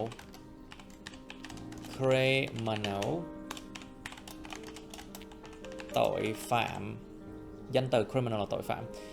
And the word crime là vụ án hoặc là tội. Một cái là crime, cái là criminal nha các bạn. Crime rate nè, crime rate tỷ lệ tội phạm cũng gia tăng. Pickpockets móc túi, những vụ móc túi. Muggers những vụ cướp bóc. And other kinds of criminals, và những loại tội phạm hoặc là những cái tên tội phạm khác, have become quite difficult, đã trở nên rất là khá khó khăn cho chính quyền để mà tackle.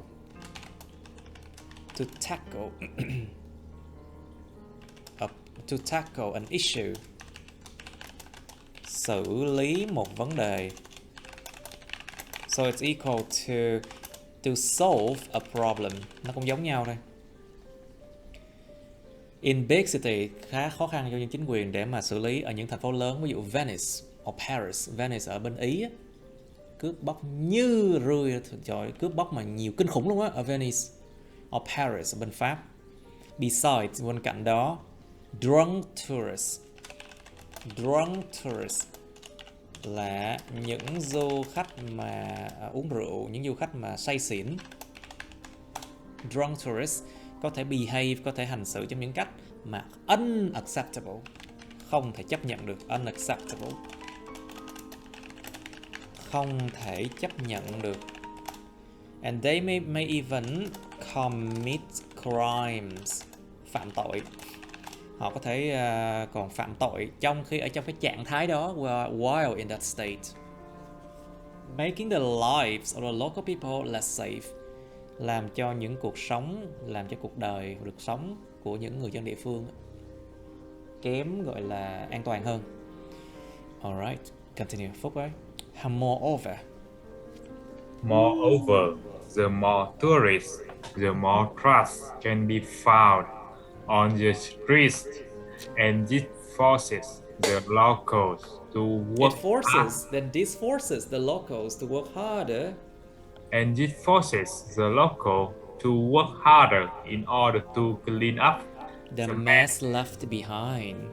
The mess left behind by ill-behaved tourists. Therefore, some cities have introduced strict rules.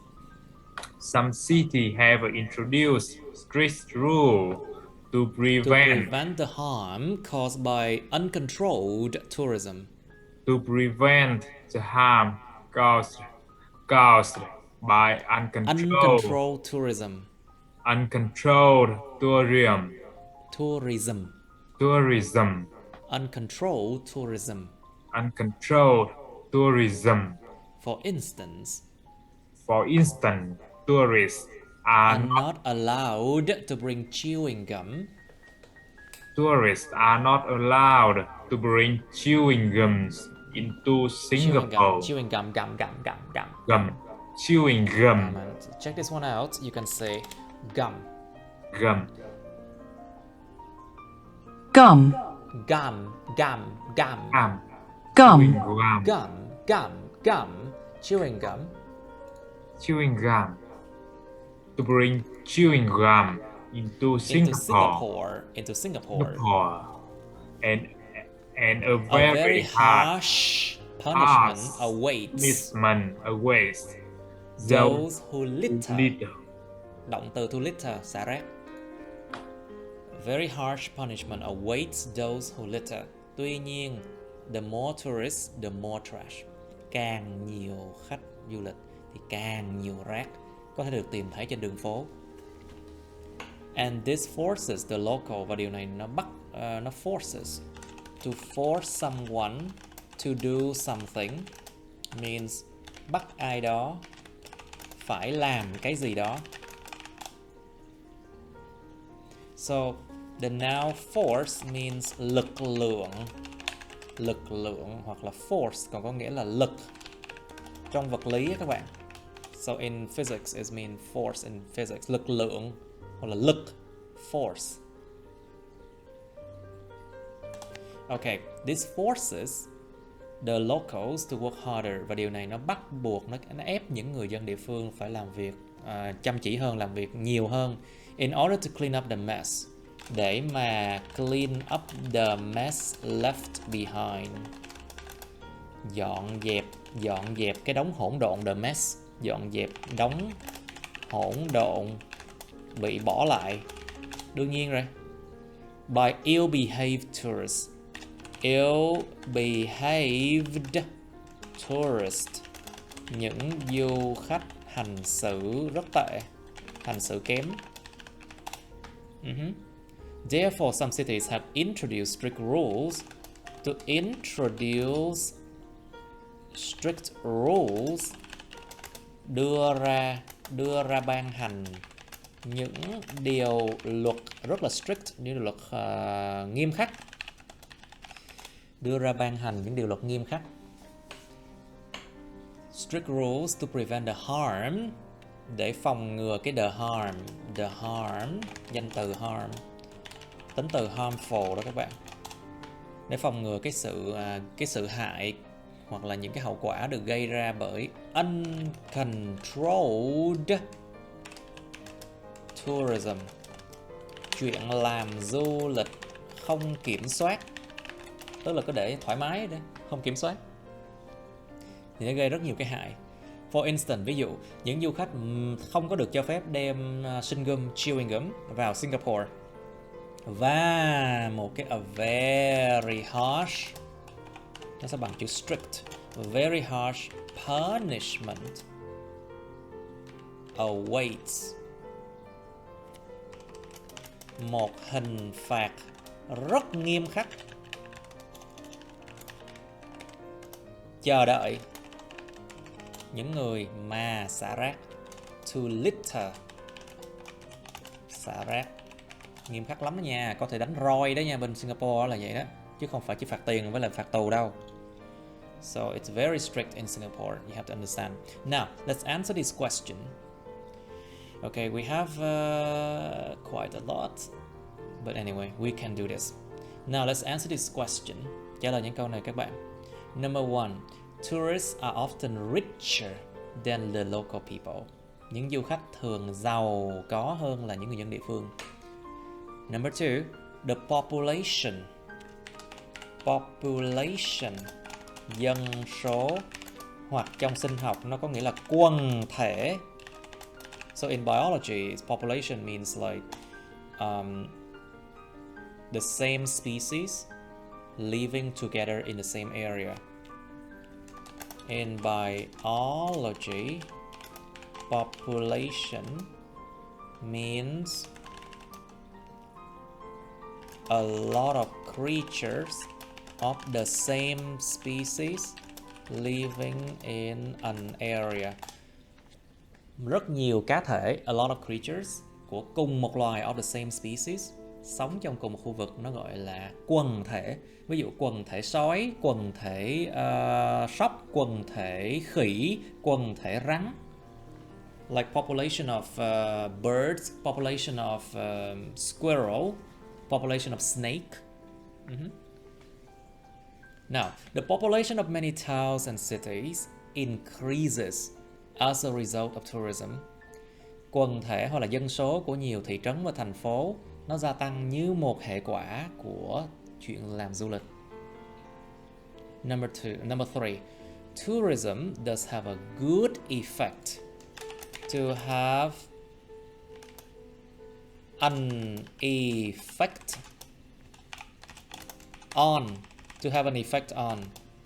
Có một tác động lên cái gì đó. To have an effect on. Có tác động tốt lên. To have a good effect on the people who need work. Chuyện làm du lịch có một tác động tốt lên những người mà cần công việc. Tức là nó giảm tỷ lệ thất nghiệp hay gì đó. So it means it decreases unemployment rate, help them find work, for example. Number 4. The crime rate increases rapidly, mainly because of tourism. Tỷ lệ tội phạm gia tăng một cách nhanh chóng, phần đông là bởi vì chuyện du lịch. Mainly equal to solely. Phần đông là gì đó? Bởi vì tourism. Các bạn phải suy nghĩ cẩn thận, suy nghĩ logic, think logically, okay? Be careful. Number 5, when people are drunk, khi con người ta drunk, say xỉn, they can do such things such as fighting or sleeping on the streets. Khi con người ta say xỉn, con người ta có thể làm những thứ ví dụ fighting, đánh nhau, hoặc là sleeping on the street, ngủ trên đường luôn á. Ngủ trên đường phố. But tourists tend to do it more than locals. Nhưng mà những người du khách thì có xu hướng làm điều đó nhiều hơn những người dân địa phương. Number 6. When drunk tourists vomit on the street. You remember this word, to vomit, right? Ói mửa. Khi những du khách say xỉn ói mửa trên đường phố, vomit on the streets, they have to clean it up when they wake up. Họ phải dọn nó đi khi mà họ tỉnh dậy. To clean up. Dọn dẹp đi. When they wake up, khi họ tỉnh dậy. Họ phải dọn dẹp khi họ tỉnh dậy không? Number 7. The more people that travels to a destination, the more rubbish. Rubbish equal to trash or garbage. Rác thôi. They bring. Càng nhiều người đi lại đến một cái địa điểm nào đó, họ càng đem đến nhiều rác hơn. Number 8. Many countries used to allow as many tourists as possible to enter. Nhiều đất nước đã từng cho phép càng nhiều du khách đi vào càng tốt. But they have also introduced laws to control the situation. Nhưng mà họ cũng đưa vào những cái luật để kiểm soát tình hình. To control the situation. Alright, please do this class. Mọi người làm đi mọi người 2 phút thôi. Let's do this one in 2 minutes. 2 phút bắt đầu. Ready. Alright, let's solve it now. Commit crime, I already wrote here. Thầy viết rồi mà. To commit a crime means phạm tội. Okay, so number 1, tourists are often richer than local people. True? Yes, no, no information. No information. So, no information. Exactly. Number 2 is a yes. The population of many town cities increases as a result of tourism. It's a yes. Number 3, does tourism have a good effect on the people who need work? Yes. Yes. Number 4, does the crime rate increases rapidly? Mainly because of tourism. Yes. Phải phần đông là vì du lịch thì mới tăng tỷ lệ tội phạm không? Careful. No information. Number 4 is no information because it's not sure whether it's mainly caused by tourism, right? Đâu có chắc là phần đông tỷ lệ tội phạm gia tăng là bởi vì tourism đâu. Nó chỉ nói là càng nhiều du khách thì tội phạm càng tăng, nhưng không có nghĩa đó là cái lý do chính. It doesn't mean that because of tourism it's a main reason. Number 5 is also no information too. But tourists tend to do it more than locals. Đâu có chắc là du khách có xu hướng là fighting and sleeping on the street nhiều hơn locals đâu. There's no information whether tourists tend to sleep and fight on the street more than locals. Right. Đâu có thông tin chuyện đó đâu. Number 6. Do they have to clean up when they wake up? No. No, because it is said that the local will have to work harder to clean it up, right? Trong bài nó nói là những người locals phải làm việc chăm chỉ hơn để mà clean it up for them. So number 6 it's no. Number 7. The more people that travel to destination, a more rubbish they bring. Yes. It's a yes, of course. Number 8 is no information. They have also introduced a law to control situation. Many countries used to allow as many tourists as possible to enter. Yes. Careful. Information. There's no information whether many countries used to allow as many tourists as possible to enter. Đâu có thông tin gì về chuyện nhiều đất nước đã từng cho phép càng nhiều du khách đi vào càng tốt đâu có chuyện đó đâu. Of course, they have also introduced law to control the situation. Yes, but the part before that, no information. Cái phần đằng trước nó không thông tin, mặc dù cái phần đằng sau này là yes, mình vẫn phải điền vào là no information. Okay? It's still no information. Number 1.7. Let's go to 1.7 quickly. Okay. Tourism is often a good topic to describe using graph or charts. Chuyện du lịch cũng thường là một cái chủ đề tốt để mà miêu tả sử dụng những biểu đồ hoặc là cái chart là cái đồ thị. Also, it is something that all countries study continuously. Nó cũng là một cái gì đó mà tất cả đất nước đều phải nghiên cứu một cách continuously, một cách liên tục. Because it brings a lot of money. Tại vì nó đem rất nhiều tiền đến với họ. Okay, let's read this one. Okay, Phúc, please. When describing numbers and trends or statistics. Statistics. 3 chữ thờ đó của tiếng Việt á. Statistics or statistics. Statistics. When describing number and trends or statistics. Statistics. Statistics. We can use the noun or the verb form of peak. Y kéo dài. Of peak. The figures reached a peak of 200 million. The figure reached a peak of 200 million. The figure peak. The figures peaked at 200 million. The figures peaked at 200 million. Peaked. KT nha. Peaked. Nó không có rung lên cho nên là peaked. Peaked at 200 million. Peaked at 200 million. Cái chỗ này 200 million nó không có s đằng sau chữ million, tại vì khi mà nói đúng cái con số, khi mà nói về những con số to lớn như thế này, thường ta sẽ không có thêm s vào đằng sau những cái đơn vị. So when we describe very big number like this, we don't put s after the unit. Không có nói đằng sau mấy cái unit không có thêm s. Khi mà miêu tả những con số và xu hướng hoặc là statistics hoặc là thống kê thì chúng ta sử dụng một cái danh từ hoặc là động từ, dạng động từ hoặc danh từ của chữ peak, lên đỉnh. So to peak at means lên tới đỉnh điểm ở con số bao nhiêu, lên tới đỉnh điểm ở con số bao nhiêu. To peak at, or you can use the noun peak, it's đỉnh cao. The figures reach a peak, cái này danh từ này, this is a noun form. The figures reach a peak of 200 million. Những con số đã đạt được một cái đỉnh là 200 triệu. Or you can use the verb form, dạng động từ. The figures peaked at 200 million. Những con số đã lên đỉnh ở 200 triệu. Continue please, Phúc. The opposite of peak is a low. The opposite of peak is a low. The opposite of peak is a low. Peak is a low.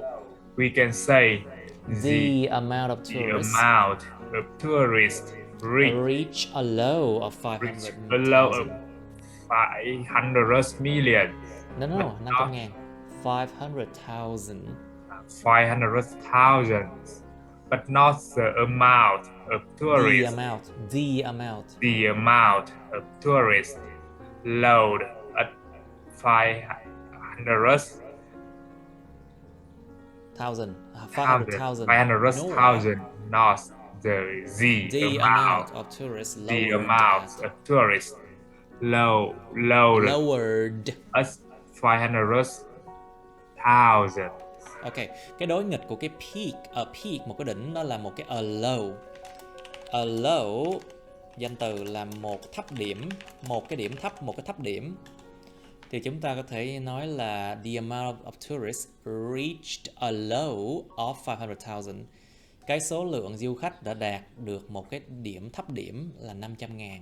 Tức là nó rớt xuống một cái điểm thấp điểm là 500.000. Nhưng mà cái low này nó không dùng như động từ được. You cannot use low like a verb in this case. Không dùng như là cái động từ được. Nó chỉ dùng dạng danh từ thôi. You can only use the noun form of low. Reach a low. But peak you can use noun and verb form. Cái peak dùng động từ danh từ đều được nha. Nhưng mà low không dùng dạng động từ được. Okay, so Nghiêm please. The word trough. Trough. The word trough has Trough. the same. Trough. Trough. Trough. Trough. The word trough has the same meaning as low, as in up and down. Yeah. But it is usually used together with the word peak. Peak. The number of passengers fell to a low of only 434 in 2020. 434 in 2020 due to pandemic. Okay, the tourism industry has experienced its peaks and troughs throughout the years. The tourism industry has experienced its peaks and troughs throughout the years. Yes. Đọc lại đi em. The tourism industry has experienced its peaks and troughs. Peaks and troughs. Peaks and troughs. Throughout the years. The years. Cái chữ trough nó nghĩa là gì? Là cái chỗ nó trũng xuống, tức là một cái thấp điểm. So trough means a low, chỗ thấp điểm, chỗ thấp xuống. Thì nó có cùng nghĩa như cái a low vậy đó. Cũng giống như là up and down, lúc lên, lúc xuống. Từ lúc lên, lúc xuống, up and down. Nhưng mà nó thường được sử dụng cùng với cái từ peak nha các bạn. The number of passengers fell to a low of 434 in 2020 due to pandemic. Số lượng hành khách đã rơi tới một cái thấp điểm là chỉ có 434 thôi vào năm 2020 do là dịch bệnh. Cái chữ peaks và trough nó hay đi kèm với nhau nha các bạn. So the tourism industry has experienced its peaks and troughs throughout the years. Ngành công nghiệp du lịch đã trải qua, động từ to experience, đã trải qua những cái lúc cao và lúc thấp, những lúc cao điểm và thấp điểm xuyên suốt những năm tháng. Giống như là lên voi xuống chó, lên lúc xuống đó. Alright, let's do 1.8 here. Complete the sentences using the correct form of the words in the box. Chúng ta có một số từ như sau: trough, off, peak, rise, double, at, trend, low, reach, fall, peak and trend. Các bạn phải điền vào những cái chỗ này thôi. Ok. Rồi các bạn. So this one is the amount and types of products bought by tourists. Cái bảng này nó nói về cái gì? Biểu đồ cột này, this bar chart. Biểu đồ cột này nó nói về cái lượng và cái loại sản phẩm được mua bởi du khách. So this is units sold in millions. Những đơn vị được bán ra hàng triệu. So you see, đó, hàng triệu. This is the year, là số năm nè. So the yellow one are bamboo flutes. Cái màu vàng đó là cái sáo bằng cái sáo tre á, bamboo flutes. The orange one are t-shirts. Cái màu cam đó là áo t-shirt. The purple one are cakes. Cái màu tím đó là những cái bánh kẹo, bánh. The blue one are sweets, candies, sweets. Cái màu xanh dương này là kẹo. And the light green one are processed meat. Cái màu xanh lạc này nó chính là thịt chế biến, thịt mà được chế biến á. So okay, so this one you have this one and pronunciation practice and that's it. Okay. Cái này các bạn cần phải ngẫm nghĩ về nhà, ngẫm nghĩ nhiều hơn nha. Tại vì chúng ta sắp hết thời gian rồi cho nên thầy mới cho cái đáp án trước nha mọi người. So we are running out of time, so I will give you the answer, but you need to go home and then look at all the comparison, okay? Try to slowly look and compare. Về nhà ráng sao mà nhìn so sánh giữa các bên cho kỹ nha mọi người. Làm càng kỹ cái này các bạn sẽ càng đỡ khổ sau này. Try to do this one like carefully. Okay, so number one, it's TRAN. So the following bar chart shows the trend of, for the trend for, chứ này không có off nè. Show the trends for the amount and the trends of the amount and types of products, chứ này là off đúng chứ phải for. So delete the for, okay? Show the trends of the amount and types of products bought by tourists in a country in 2000, 2010 and 2020. Giống cái mở bài, it's like an introduction. Cái biểu đồ cột theo sau đây nó chỉ ra được cái xu hướng về cái lượng và cái loại sản phẩm được mua bởi du khách trong một đất nước vào 3 cái năm này. Number 2, it's rose and double. The sales of bamboo flutes rose gradually from 25 million in 2000 to roughly double of that in 2020. Doanh số của cái sáo tre nó gia tăng, dùng quá khứ nè, past tense, rose, gia tăng một cách gradually, gia tăng một cách từ từ, đều đặn, từ 25 triệu vào năm 2000 đến xấp xỉ là double, gần như là gấp đôi của số đó vào năm 2020. Xấp xỉ gấp đôi cái số đó. That here refer to 25 million. Cái số đó là cái số 25 triệu, gấp đôi cái số đó là gần 50 triệu. So double of that is like 50 million. So by number 3, it's off and low. The number of cakes sold peaked. Meanwhile, the number of t-shirts that was sold decreased from a high of 45 million in 2000 to a low of 25 million in 2020. Trong khi đó, số lượng áo thun mà được bán đã giảm từ một cái cao điểm là số 45 triệu vào năm 2000 đến một cái thấp điểm là số 25 triệu vào năm 2020. Number 4, it's at. The number of cakes sold peaked at close to 75 million in 2000 and 2010. Số lượng bánh được bán đã lên đỉnh ở gần như 75 triệu vào năm 2000 và 2010. So number 5, it's reached and falling. The quantity of sweets that tourists bought reached a peak of more than 100,000 million in 2010 before falling. Đứng trước giới từ, đằng sau giới từ nè. Verb thì phải verb in không? After the preposition or like words like before, after, you use verb ing form, dạng verb in nha. Before falling to roughly 80 million after 10 years.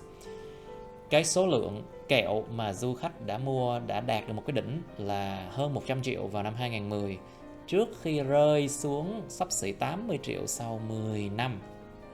Number 6, it's peak. processed meat did not experience a high sales figure in 2000. Thịt mà chế biến đã không có trải qua một cái con số doanh số cao vào năm 2000 đâu. However, within 10 years, it reached a peak of 50 million. Tuy nhiên trong vòng 10 năm nó đạt một cái đỉnh là 50 triệu. Which was a five-fold increase. Five-fold, 5 lần gấp. 5 lần gấp lại tức là five times. Five-fold, five times. Mà đã là một sự gia tăng 5 lần. Number 7, it's peaks and troughs. It appears that processed meat witness, động từ to witness, the verb to witness, experience, witnessed. It appears that processed meat witnessed the greatest peaks and troughs. Có vẻ như rằng thịt chế biến đã trải qua, đã nhìn thấy, đã chứng kiến những cái sự lên và xuống lớn nhất. Những sự lên xuống lớn nhất, tức là những sự lên và xuống rất mạnh, lớn nhất luôn á. So number 8 is trend. In general, it seems that the general trend for t-shirts and cakes is decreasing, while the opposite can be observed for bamboo flutes. Một cái câu mà nhìn chung có thể dùng để mà tóm lại những cái xu hướng nói chung cả một cái bài. So you might need an overall sentence to talk about the general trend of the whole graph. Nhìn chung có vẻ như là cái xu hướng chung cho áo thun và bánh kẹo, bánh là nó giảm xuống, is decreasing. Trong khi điều ngược lại có thể được quan sát thấy cho những cái sáo tre, tức là sáo tre nó làm sao? Nó gia tăng. So it means bamboo flutes increasing in trend. Okay. Are you still there, class? Mọi người ở bằng đó không? You're still there? Yes. Okay, good. 1.9 is a pronunciation practice. Luyện phát âm thôi. All the vocabulary in a box below contain the letter OU, but they are not all pronounced in the same way. Tất cả các từ vựng trong cái hộp bên dưới nó chứa cái ký tự OU, nhưng mà không phải tất cả đã được phát âm theo cùng một cách. You have to put them into the correct place in the table according to their pronunciation. Các bạn phải đặt chúng vào cái nơi đúng trong cái bảng dưới này dựa vào cái phát âm của nó. Is it? O kéo dài, as in call. O kéo dài, like in call, hay là kéo dài, as in work. Kéo dài, hay là cái chữ as in love. Love. Like in love. O không kéo dài, as in not. Not. Hay là as in pure.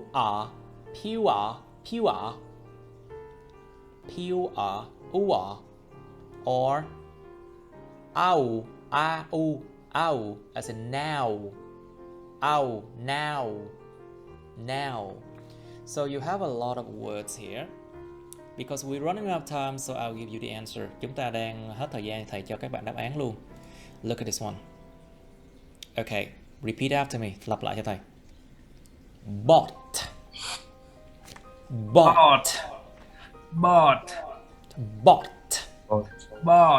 Kéo dài mà em. Longer. Bought. Okay, course. Kéo dài. Course. Okay, kéo dài. Journey. Âm DZ.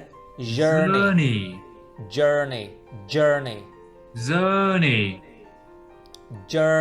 Mạnh hơn. Journey. Okay. Journal. Urban. Okay, chữ giống chữ love. Country.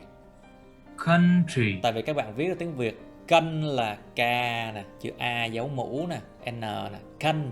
Right? Cân. So country nó sẽ là dấu mũ. Country. Double. Trouble. Enough. Rough. Southern. Southern. Southern. Okay. Oh. Off. Cuff. Cuff. Cuff. Cuff. Cuff. Ho. Cuff. Truff. Cuff. Truff. Truff. Truff. Okay. Ua. Ua. Tourism. Tourism. Tourism. Tourism. Tourist. Tourist. Tourist. Okay. Ow. Oh. Count. Oh. Count. Count. Mấy cái nguyên âm kéo dài, mấy cái nguyên âm kép này phải kéo dài ra nha. These double consonant you have to make it longer. Count. Count. Boundary. Boundaries. Doubt. Doubt. Drought. The route. South.